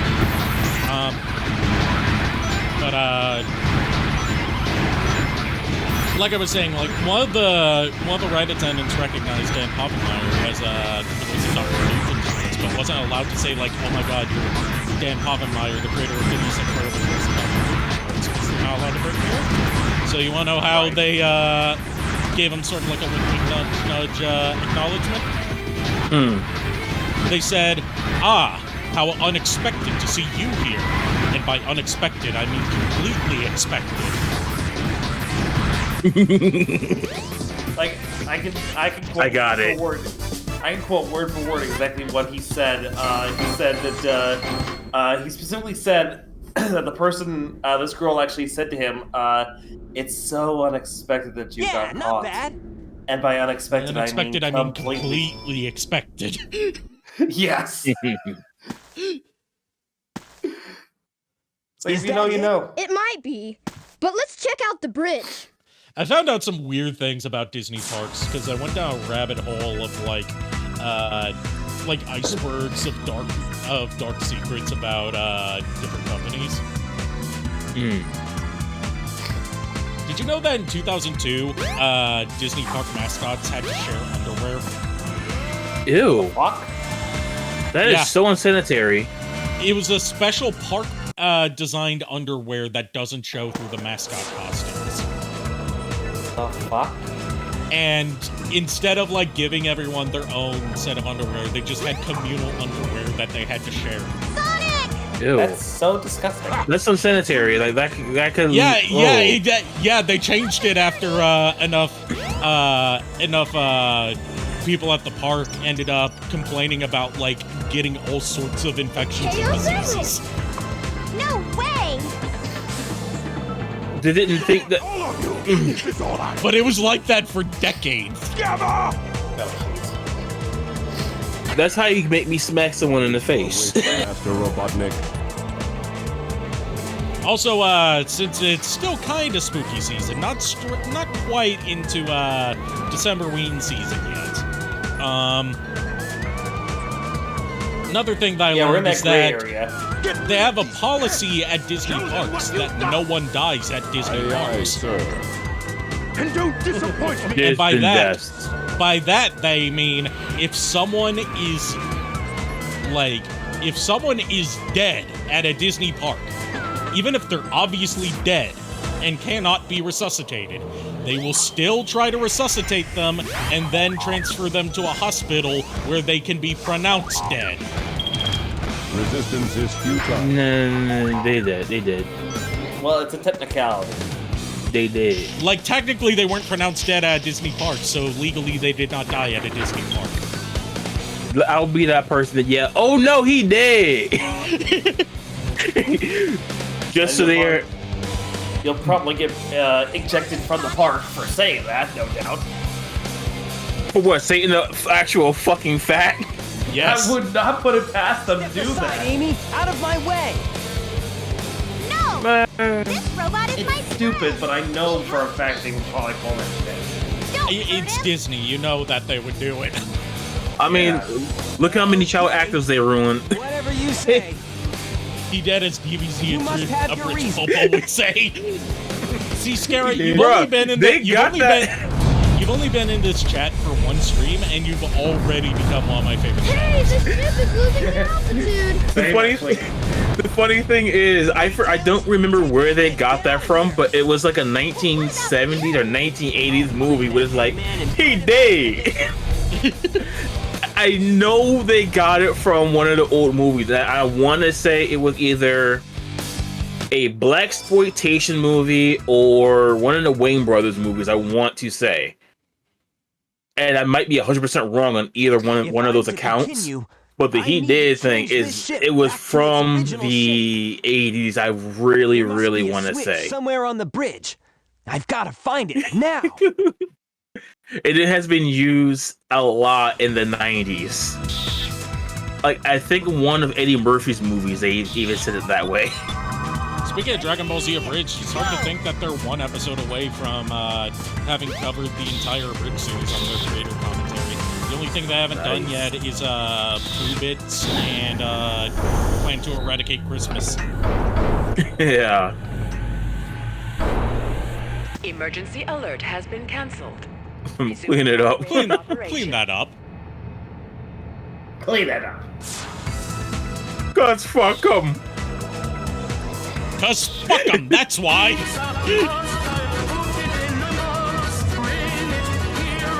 Okay, finally, Link can get his Pet the Kitty used in context.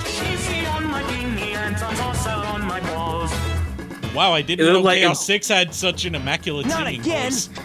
I was just thinking that. Could this be the same beast? I was just thinking that. Oh my goodness. Sonic, no! Get out of my brain! I'm on a roll tonight with the timing. I still love that you can draw a direct line between Duke Nukem and Sonic the Hedgehog just because of Big the Cat. Now I have 6 of the Chaos Emeralds. I'll say. One more left to find. I even found Chaos's missing tail. You're the only one that can get on par with these, I will.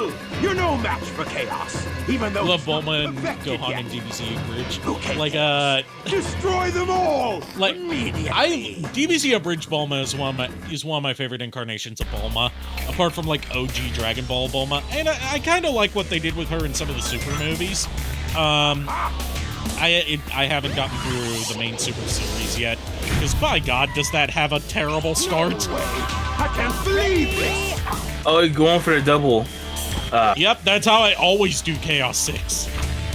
When I learned about that, don't take that out of context. I do like my slime girls.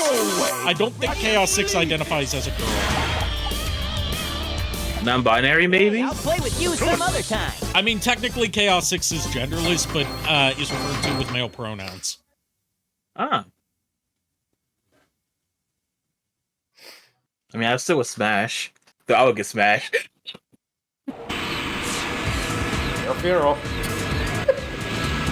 Keep in mind, we only see like half the forms of Chaos because it skips over It skips over 3 and 5, and we only get a brief glimpse at 1. Glad you finally made it. I thought you got lost or something. So, like, theoretically, one of those unseen forms could be a slime girl. Until we meet again. So, because that came out my mouth, I have to say, This is suppression. Mr. Ring, that makes me uncomfortable. Mr. Ring, that makes me uncomfortable. I'm so glad that someone else likes the Goku's declaration of, "Cool, I'ma deck you in the schnoz." I'm sorry, Vegeta. What is this? He's the man. Where's this? He is the one thing you fear. Oh my God!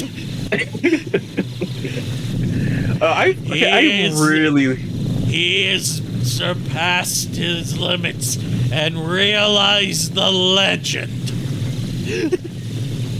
I love DBZ Abridge Frieza. What am I fighting DBZ Abridge Frieza is great, and like I think that little Kuribo's Frieza has only gotten better as he's gotten older because his voice is naturally deepened with it, and it makes him sound more posh as Frieza. You got to see the death battle of Megatron and Frieza. I mean, I would say like compare Home for Infinite Losers to like his season 2 work for a good comparison of how much his Frieza voice has evolved. Also, can we talk about how cool Zarbon is?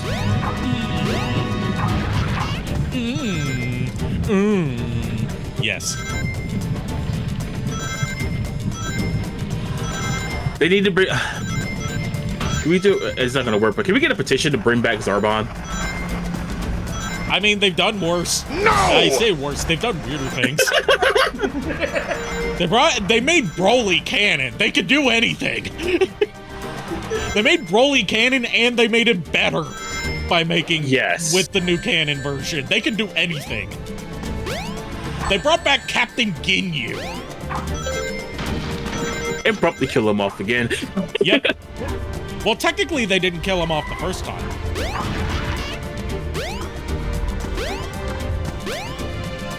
Think about it. I was just thinking of Lord Frieza and his thong.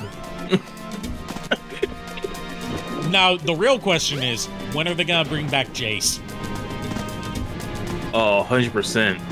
I think he was a fan favorite. When are they gonna make Bonyu canon? Being serious though, I think out of the entire Ginyu Force, I think Jace was the favorite next to Raccoon. Jace gets a lot. Jace is the favorite just because of the Funimation dub giving him the Spice Australian accent, where it's kind of funny because like everyone associates him with Australia, but if you listen to his original voice from the Ocean dub, he doesn't sound Australian because the accent that Scott McNeil gave him in the original Ocean dub was based on Liverpool.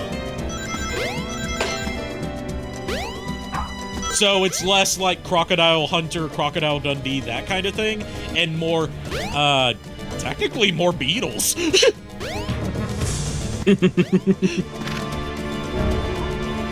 You pumped me in the face, you goddamn wanker! No, Jace. Remember, when you can't do the Let's Party on the 2D model. There's no. I don't have anything set up for that. You forgore. Yes, I forgore. It's only 100 points. I can hear that. It's not worth having to go into mob view to refund them to myself. But you gotta act now.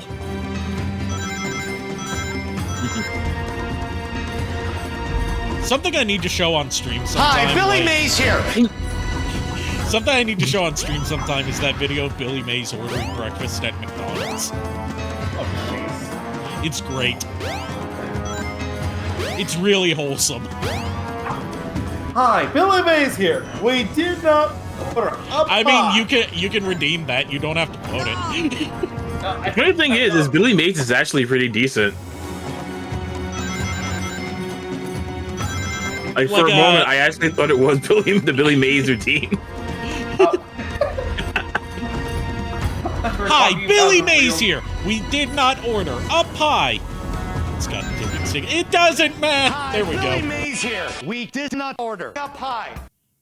You got dipping sticks. It doesn't matter. Damn it, Walt. We did not order any fucking pizza. Can't we at least just sit down and eat a piece of pizza together?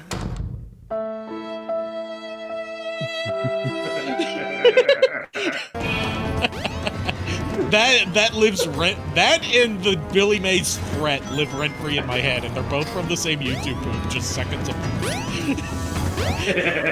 I split them up into two things because otherwise it would go on for like 2 minutes for one redeem, and that's too much. John Dacre's already too much. Hell, Corey Feldman is already. Corey Feldman is too much. I need to raise the price of that. I did not expect people to earn Corey Feldman redeems that easily. I mean, if you want to think about it, I'm the one who's really spamming that half the time anyway. I think I need to take a page out of my friend Nate's handbook and be like, set the most painful redeem at like some absurdly high price that you don't think anyone's ever going to get.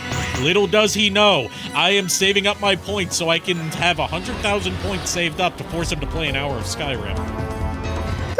Dude, oh my gosh, please tell me, oh my god, I would play with him, do Skyrim together. No, here's the thing, he hates Skyrim. Why does he hate it? Because he doesn't like it. It's very buggy without installing a whole bunch of fan-made mods to fix stuff that can't be bothered to fix on their own. It keeps getting re-released over and over again with very minor updates for full fucking price. Bro, it's the only Elder Scrolls game that's come out since 2000. Apart from Elder Scrolls Online, it's the only Elder Scrolls game to come out since like 2012. Don't forget the mobile game. The mobile game doesn't count, and you know that. It's like saying, yes, we got the perfect celebration for Mega Man's 35th anniversary, a mobile game that got discontinued. And we're going to make you pay for it when we're done. I mean, I will say this. The paid version of Mega Man X Dive is better than the free version, if only because they remove all monetization from it and adjust the grind so it's less grindy. Like, it's actually fun to play now. Oh, man. I would definitely play Skyrim, though, with Nade. It'll be me like this, like, Nade. Glorious day to get our heads chopped off, don't you agree? Fighting counseling is a great Dragon Ball Z improvement. Technically, Dragon Ball Super is short. You don't get to see much of their Super stuff because they only did like bits and pieces of it as Super was coming out. Because they were already on Toei. They were already on Toei's shit list for abridging something that was over 20 years old at the time. They were not about to piss off Toei even more by doing something that was currently airing. Yeah. But the fighting counseling one is hilarious.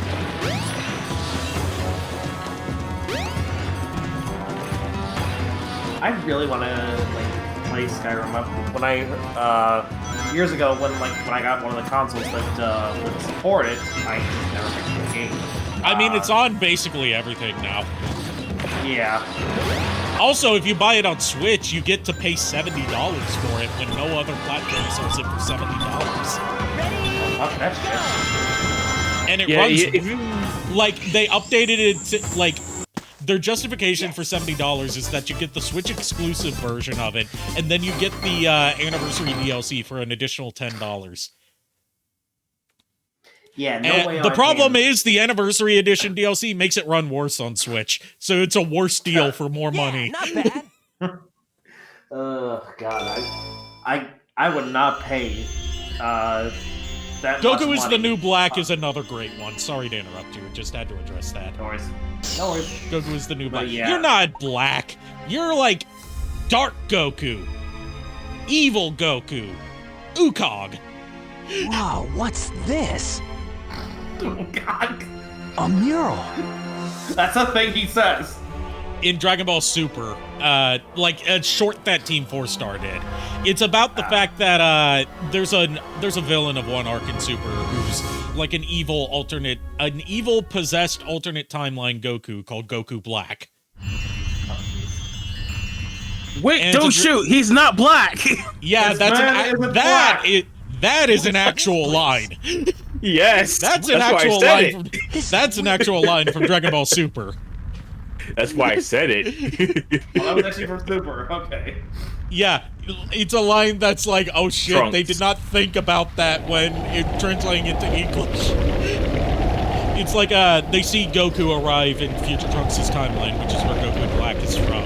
And like all the resistance are like about to shoot Goku, and Trunks is like, "Stop! Don't shoot! This man isn't black." Why? Yeah, Shiva, if I ever end up doing Skyrim, I want to try and get Arikado in. I know he's not in the Skyrim. It's terrible. You'd have to bribe me to play. You'd have to bribe me to play Skyrim. It looks so uninteresting to me. It's just not the kind of RPG that I like. Like, I don't think it's a bad game inherently. It's just not for me. Oh, 100%. I completely understand. I would just love to do Skyrim together with you for a stream, though. What was that? But again, yeah, I'll have to figure out a good bribe for that to happen. Here. I mean, I'm no Arikado, but still to play Skyrim with you if I got the game. PC, and we get the Skyrim together. It would have to be on PC, because that's the only way you can play it multiplayer. Well, never mind. This time I'll get it good. Yeah. Can we guess your favorite DBZ abridged line? Oh god, there's so many quotable lines from it. Where do we begin? Let's see. There's anything involving Nappa is instantly one. Same thing with Super Kamiguru. No.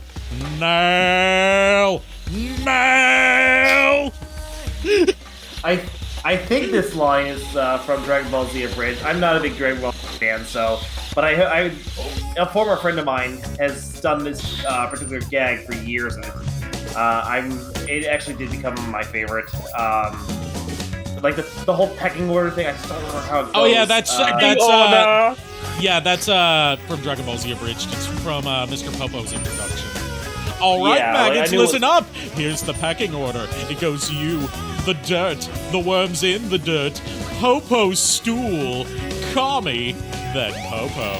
Any questions? Yeah, I have a question. Punches him off the lookout. Enjoy the climb back up, bitch! So, my favorite, I have to think about my favorite line. I'll tell you what my two favorite Popo lines are in particular. Well, actually, three favorite Popo lines, apart from the pecking order, because that's too easy. One of them is when he summons Shenron the one time. I'm so fucking high right now! Oh yeah, Videl's reaction to Mr. Popo. Oh my god, are you allowed? I like her. God, what's another good one? My favorite, apart from the pecking order, and it's one that not a lot of people quote, is from like one of the few times he talks to Vegeta, and it's like when Vegeta refers to him as Black Man, and it's like, isn't that strange? it's when now I remember the context. It's like when when it's brought up that he and Piccolo have never fought. He's like, me and the Green Man have never fought. Isn't that weird, Black Man? Yeah, almost as weird as what's gonna happen if you call me that again.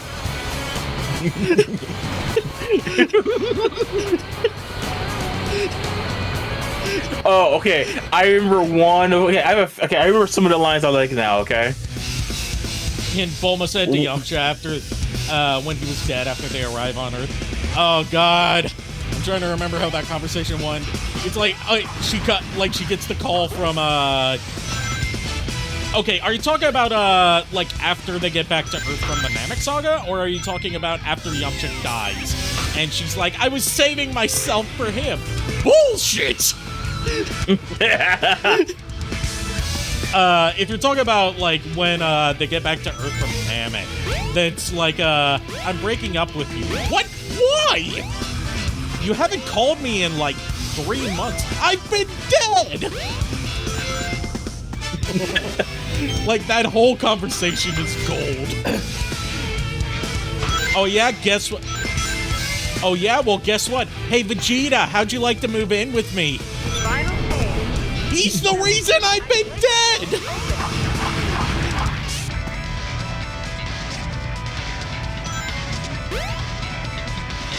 God, what's another good Bulma one?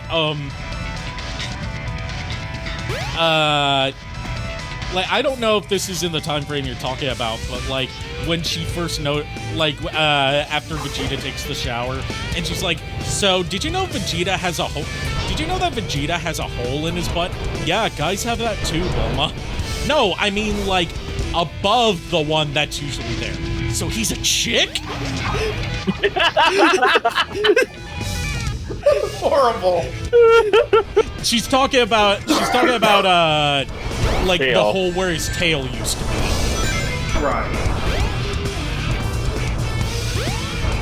Or God, what's another one?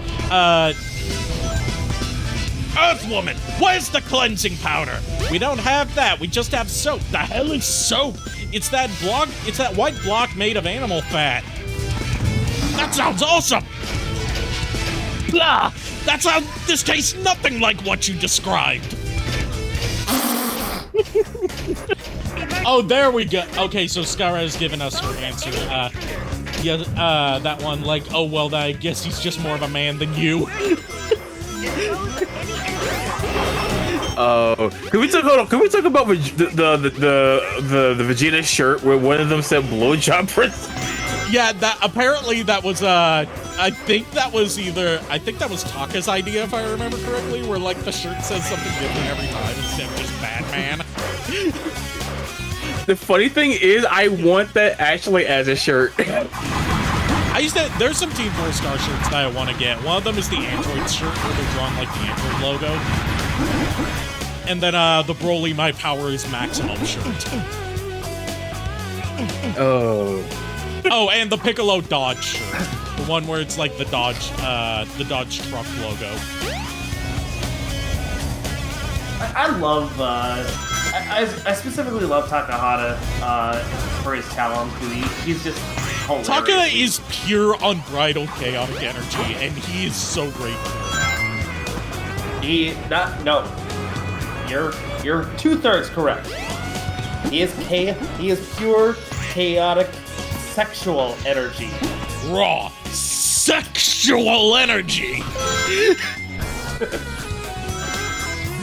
Oh yeah, I never said about my favorite scenes, right? Yeah. I don't think so. So nope, one of my just favorite me going scenes. On tangents. I can't remember the quote, right? I could probably tell you. I've seen that show front to back so many times. But it's like it was when he was trying to find the directions. Like, where the hell am I? Oh fuck yeah! I love that one when he's looking at the signs that it's like, okay, so North City is to the west, East City is to the south, and West City is also to the north. Where the fuck am I? Or that other joke where he's like, and I took what was that sports team again? The Battle Ball. And I took a whole Tell them about how I took a whole battle ball team at the same time. Really? Yeah. Gross. Dude, like every... Oh, also the introduction for when Cell came was perfect. Yeah. Oh, Shadow Dragon just posted a great one from Perfect Cell. You look like an extra from a budget porn flick, the type where everyone gets tested afterwards, even the cameraman. This is getting oddly personal. All hail our violent savior! No, none of that. Shame on you. Well, if it isn't my pal... There are so many great quotable moments in GT. Can we talk about this adorable low-poly Eggman model that only appears in this fight? Sure, it's valid. They didn't need to put it. They didn't need to put it in a cutscene. They probably shouldn't have. But, you know, props to them for showing off that shit-looking Eggman. Like, obviously, obviously it's really low poly because you're not supposed to see it up close. It's something that looks fine on like a standard CRT TV through composite payables, but upscaled to HD, it looks so bad. So you're saying you want a plushie of low poly Eggman? Yes, I want him to be turned into a marketable plushie.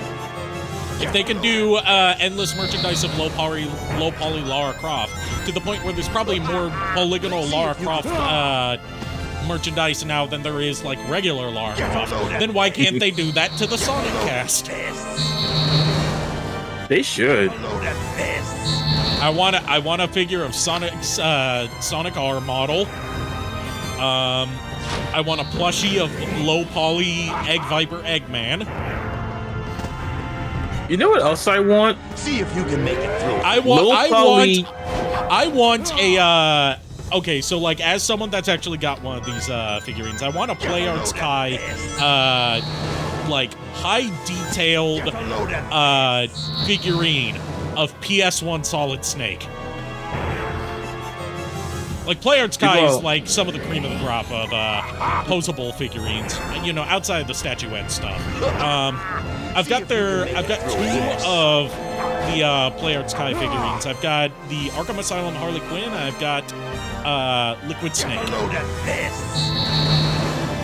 They're super fucking expensive for a reason. Also because they're heckin' massive.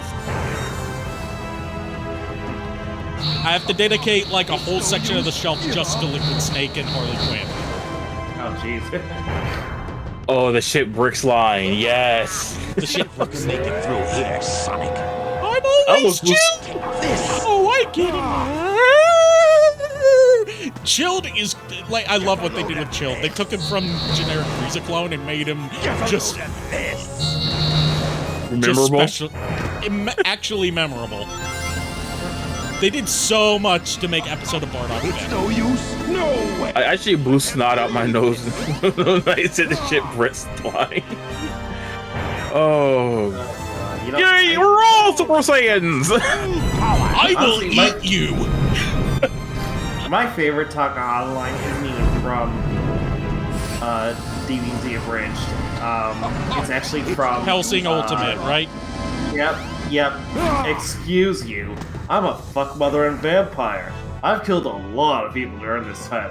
I deserve to be called such. He's not gonna get away with this. I still haven't seen Hellsing Ultimate Abridged because I've still not seen Hellsing Ultimate. I don't like to watch a big series of shows that I haven't watched. Fair enough. Because I feel like I don't get all the humor if I haven't seen the originals. Watch out! He's up also, to how many something. people died to this Kaizo trap at the end of this fight? I've only died to it at least twice. I mean, like the first time you fought the Egg Viper, how many people died to that? I know I did. Hey, I honestly don't remember. And if you want to know my favorite line from Hellsing Abridged, it would be that was a 70-inch plasma screen TV. So how can I help you? I love that line too. And at the end, it's like, oh yeah, like, excuse me. Oh yeah, I was just waiting for you because you keep jerking me off. There are so many lines. I really also hate the German chick they got. LOL. The whole check your privilege thing. Oh, Rip Van Winkle, yeah. Yes, it's like I was a chick. I was a chicken for this.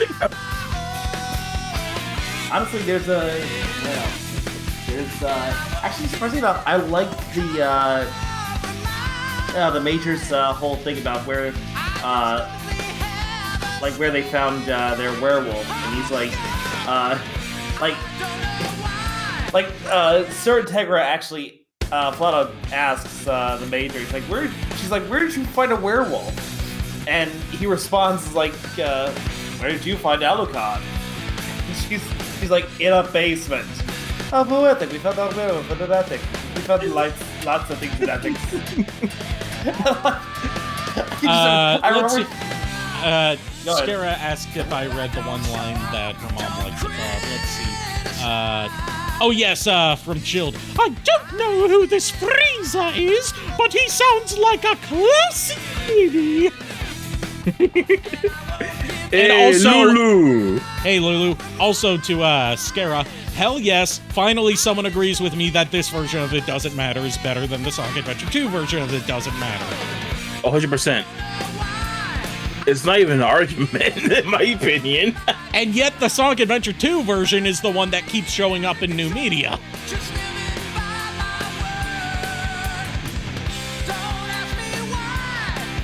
Yes, hi Lulu. I'm going to, I haven't gotten started on my punishment yet because I want to make sure I'm doing shit properly. Get some feedback from my professor on the current project so I can make sure I am good at drawing werewolves. That is all the context I'm giving to everyone except Lulu. Because she knows what this is about. I do like how they basically, in Hellsing Ultimate Bridge, they made it so it's like Millennium, despite the fact they are a breakaway faction of Nazis, they still, they had better standards than the actual Nazis. I mean, that's not hard. I like that, though. It's like, I do agree that's a good change, especially when that's one of your, sort of main groups in your show. Yeah. See you, Shadow Dragon. Have a good night, Shadow Dragon. Shadow Dragon. Thanks for stopping by. While the credits are going on, I'm going to refill my coffee. Beat the we'll keep everyone addiction. entertained. So you want to know who has some of the best lines in the Hellsinger Bridge? Anderson. By Jove, you're fucking aware of a woman surrounded by 50 vampire nuts arm literally to the teeth. And what you do, you get out of your car, pull out your sword, cut off one of their heads, and you come at you crook shits. No wonder Alucard wants to plow that virgin soil. I'm thinking about growing some flowers myself. Oh, yeah. Anderson was... I think my favorite line Anderson said was...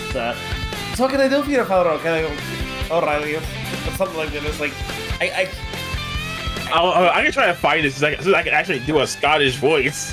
Yeah, I can't remember the exact line. I just know he was giving off several different old names that were supposed to be I think Irish, and then he's like, who is also Italian?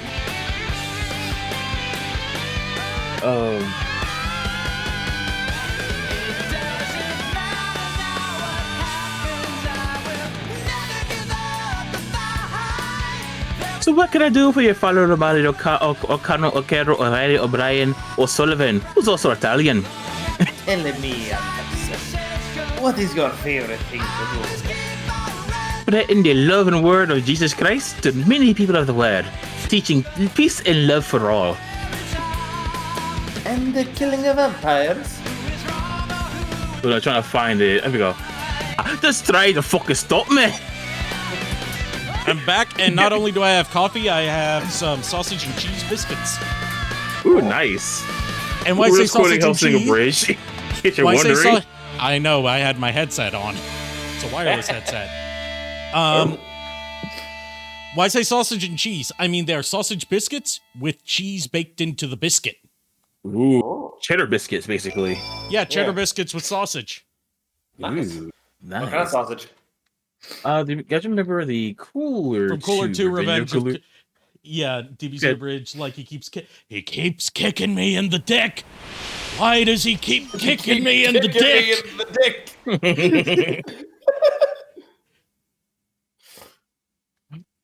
Oh, then when he splits off, it's like they all hit you in the dick. You hear? I can't believe every one of them hit you in the dick.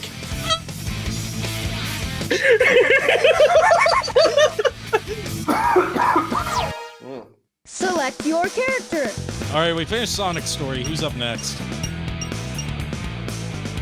I'd say... Cast your votes now. Your vote matters, unlike in American politics. Cold Steel.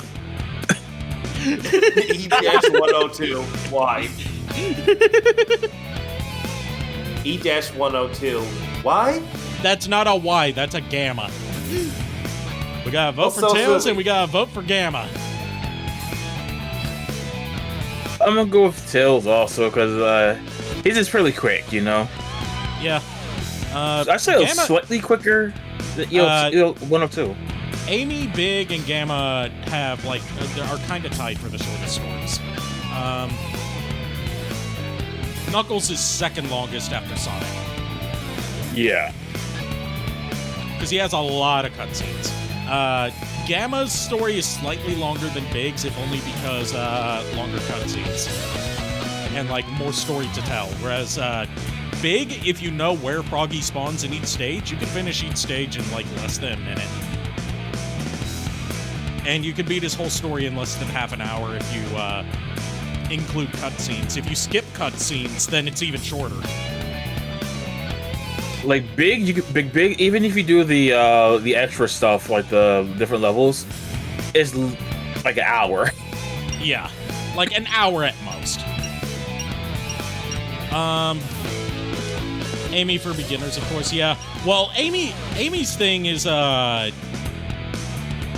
like the closest thing I can compare Amy to is like she's almost like a survival horror game, almost like Resident Evil 3. Or like second route of Resident Evil 2, where you're being chased by Mr. X. I was thinking Silent Hill for some reason. I don't know why.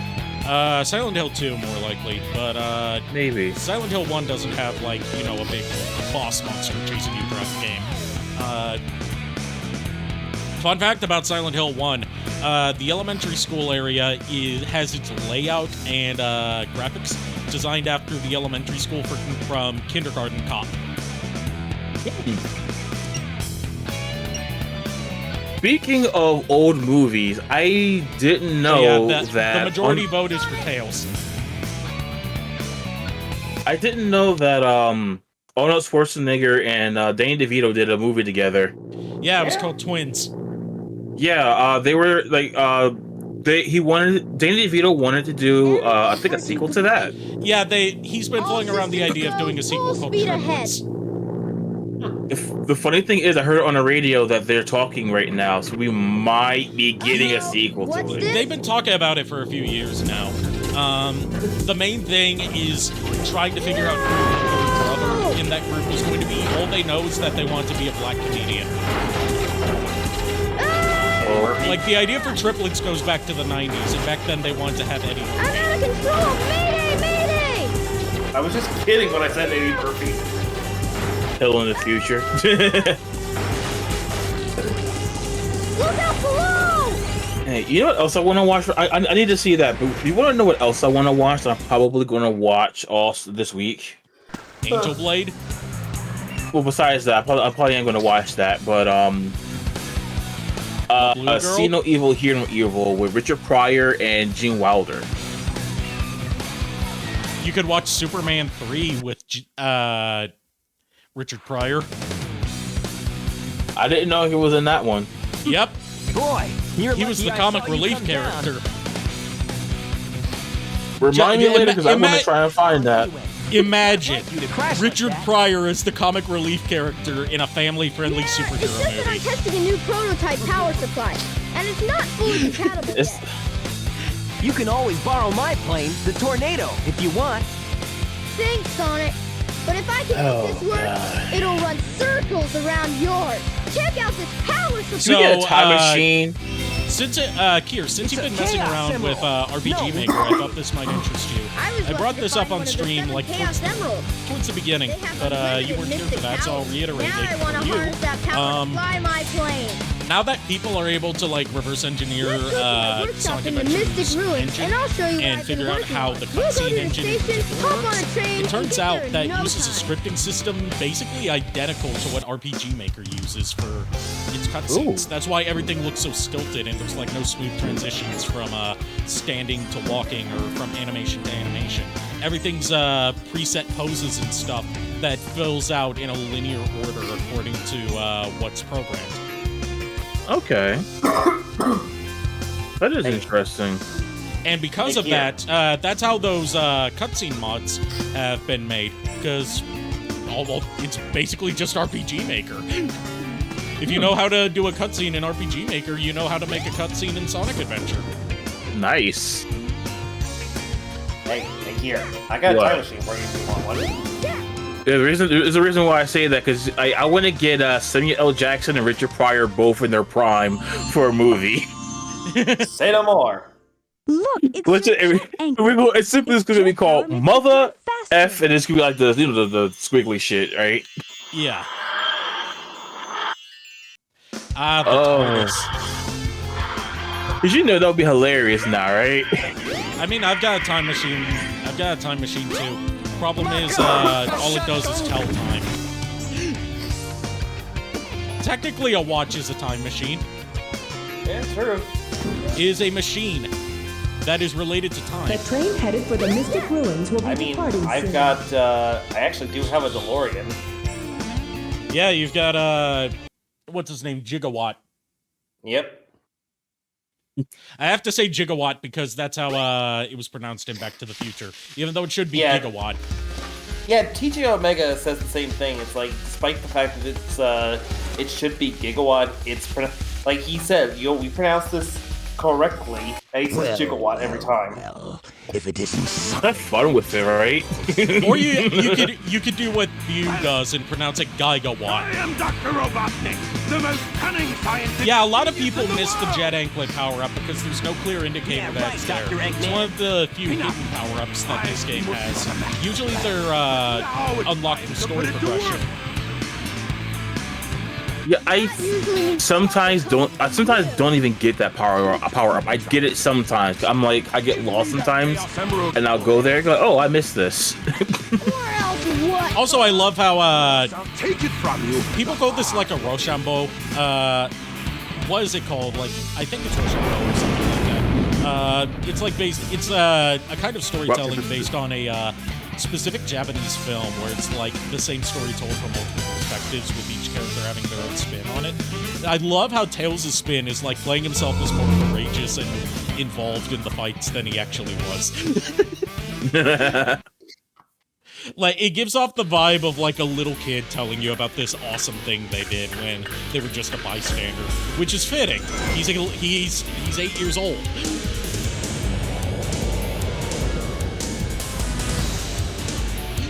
Oh man. All systems. If we were to get Richard Pryor and I mean, Richard Pryor's dead now, so I know, like a time. So I said a time machine, you know, and Samuel L. Jackson, you know, and both in their prime. I mean, when is Samuel L. Jackson not in his prime? That is true. There's a reason why I say it, because so we can get some more energy, you know. He's not gonna get away with it. They can do some more crazier stuff. I would say one more person needs to be in there for the Holy Trinity. Who do you think? No. Not Corey Feldman. Not Corey Feldman. Not Corey Feldman. He does not belong in this. I was talking Can earlier Corey about Feldman be the villain? Yes. He would be time period. He would be time period appropriate. I'll be back when this stops. I'm gonna get some water anyway. Hold on. Corey Feldman as a villain, and we'll. But my answer was Fuck, I forgot his name. The guy that played Dolomite. Oh, fuck. Let me look it up. It's not forgot. Richard Roundtree. That was Shaft. That was just too His easy. name. I think of that because he was also a stand-up comedian, and a very vulgar stand-up comedian, just like Richard Pryor. Oh, Rudy Ray Moore. Rudy Ray Moore, yeah, there we go. Like, I'm thinking of, like, that scene that me and you like to show each other from Petey Wheatstraw, where he's like, he's got the guy heckling him in the audience, and he's like, shut up, shut your ugly old ancient ass up.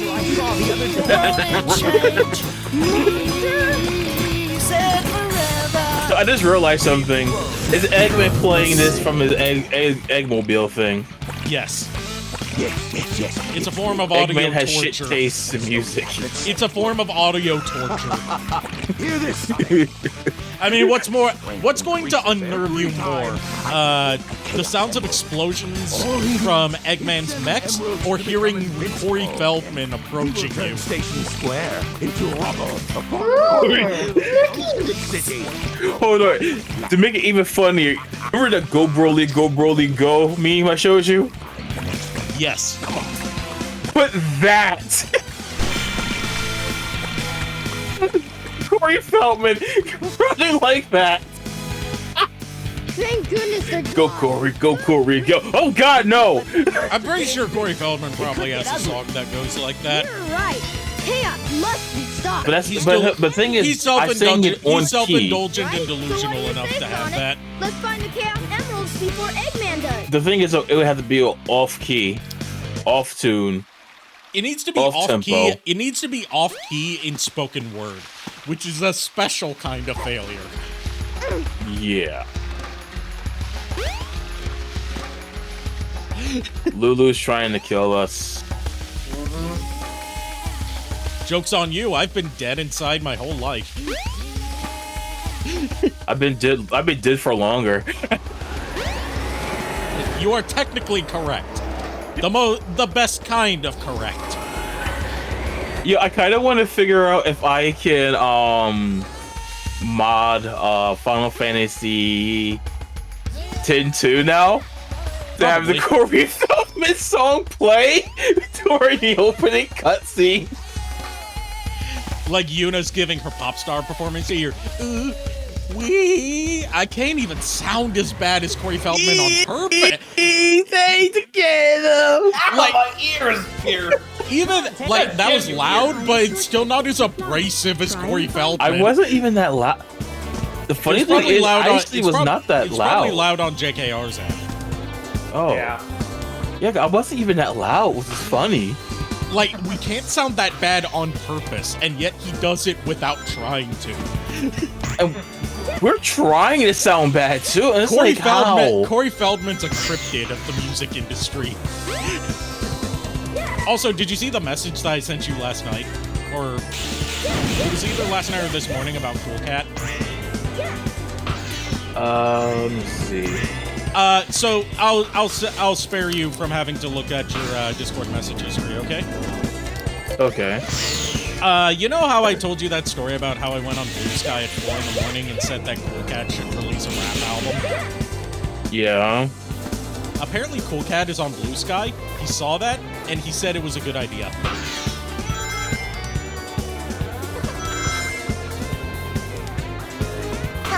So, I have no idea what kind of horror I have potentially unleashed onto the world. All I have to say is I regret everything. Yeah! I'll say fuck! If I'm going to have to come out with a rap album, I mean, dead fucking serious. That wasn't too bad. but yeah, since you guys say that you're dead inside, like, I should have been dead a long. The train headed for Station multiple times I should have been dead. Departing soon. Your face is that thing you just said. I mean, technically, being realistic, I'm technically correct because your model is nothing but face.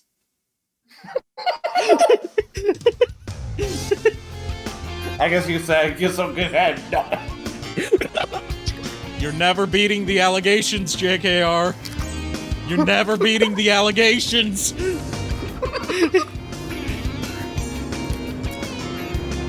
Oh my god. I intentionally walked into that one, though.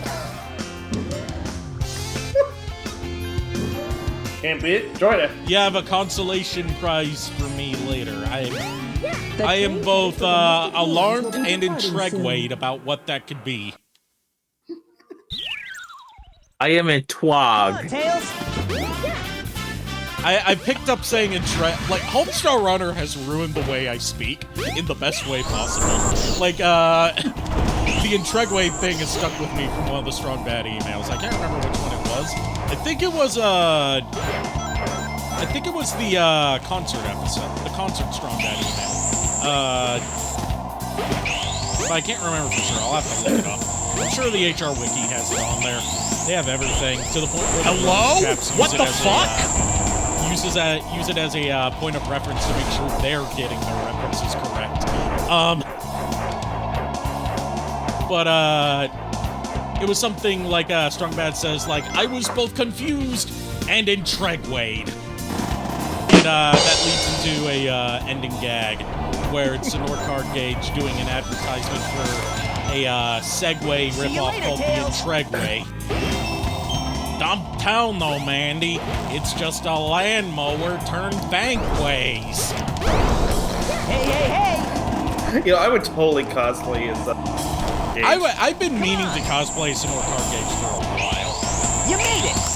I just need to figure out how I'm gonna do that very specific luchador mask.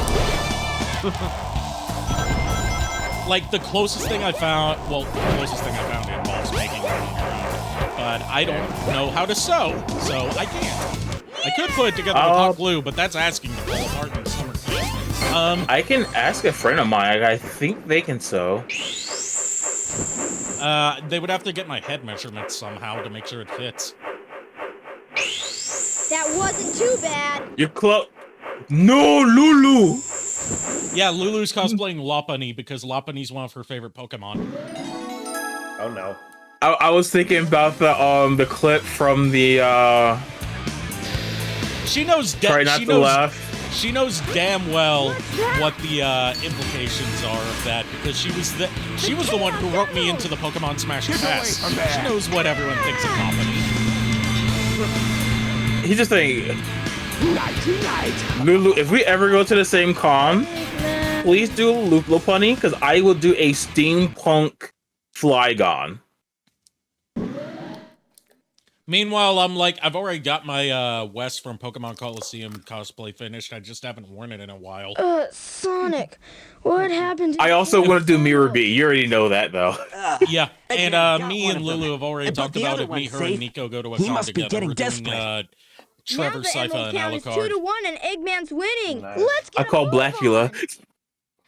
Nico's going as Red, so you know it makes sense that bottom like you would have your boyfriend. I say boyfriend, fiance actually. Be your master as a cosplay. Say. Congratulations. They've been engaged for a while. I didn't know that though. Yeah, it's just real life stuff has been getting in. Real life stuff's been getting in the way of them getting married. I'm a Switch also. You say you're a Switch, but you give off massive bottom energy. And the game crashed. Oh, geez. The game crashed by you. Sonic.exe has crashed. Sad X. Sad X error, yeah. I guess Lulu X right now, right? All right, let's boot it up again and continue where we left off. It wouldn't, every time I try to stream the PC version, it crashes at least once. Honestly, Lulu, I could have sworn that you and I thought you guys. I could very easily respond to your accusations of me being a bottom, but that would be getting too much into personal stuff. And I would rather not discuss that on a public platform, but trust me when I say I can be a very good top.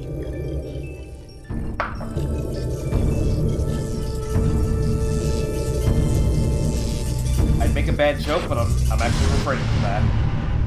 I am a Switch, but I can be a damn good top.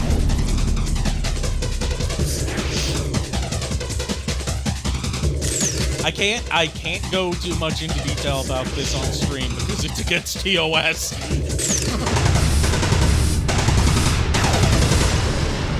I don't think I would want you to go kill with me present because you're one of my closest friends. I don't think I need to know that guy.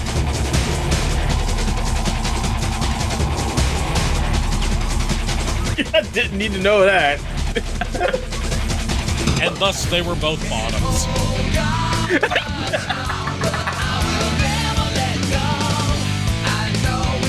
I wish I could be a bottom.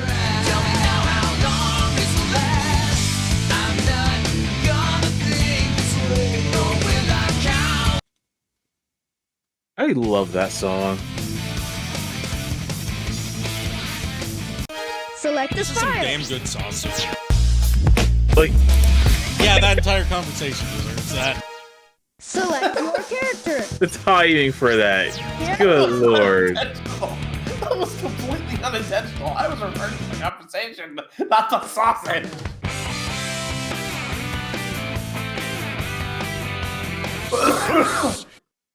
Fun fact, you can soft lock your way out. I say soft lock, it's a permanent dead save file that involves Headed for the Mystic a Ruins will be unique departing one of soon. those recap screens that you otherwise wouldn't see.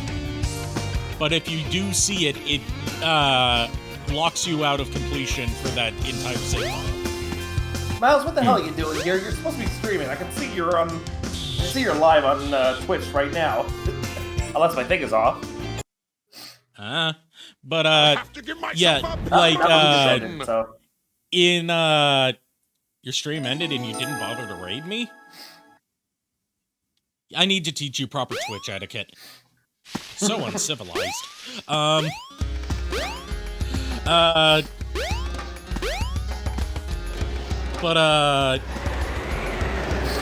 Like, in Supersonic Story, if you... Okay, so apparently it's just gonna keep crashing at this point. Oh, shit. Teach me, Miss Lychee. Teach me, Miss Lychee. If only I could get away with streaming BlazBlue. Streaming BlazBlue on here, but Arc System Works would throw a shit fit at me if I dared to show any story content. Only thing you could would be like a friendlies tournament with viewers. What am I fighting for? Yeah, a tournament where I get knocked out in the first round. Because I suck at fighting games.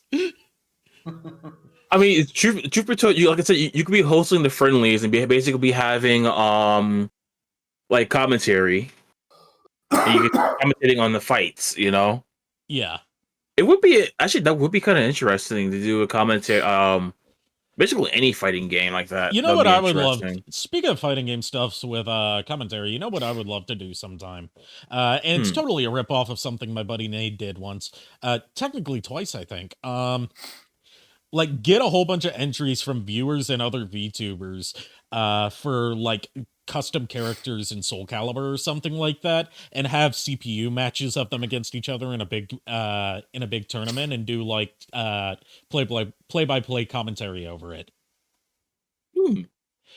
Sort of like what Joel does with Vine Wrestle, except hopefully with less memes.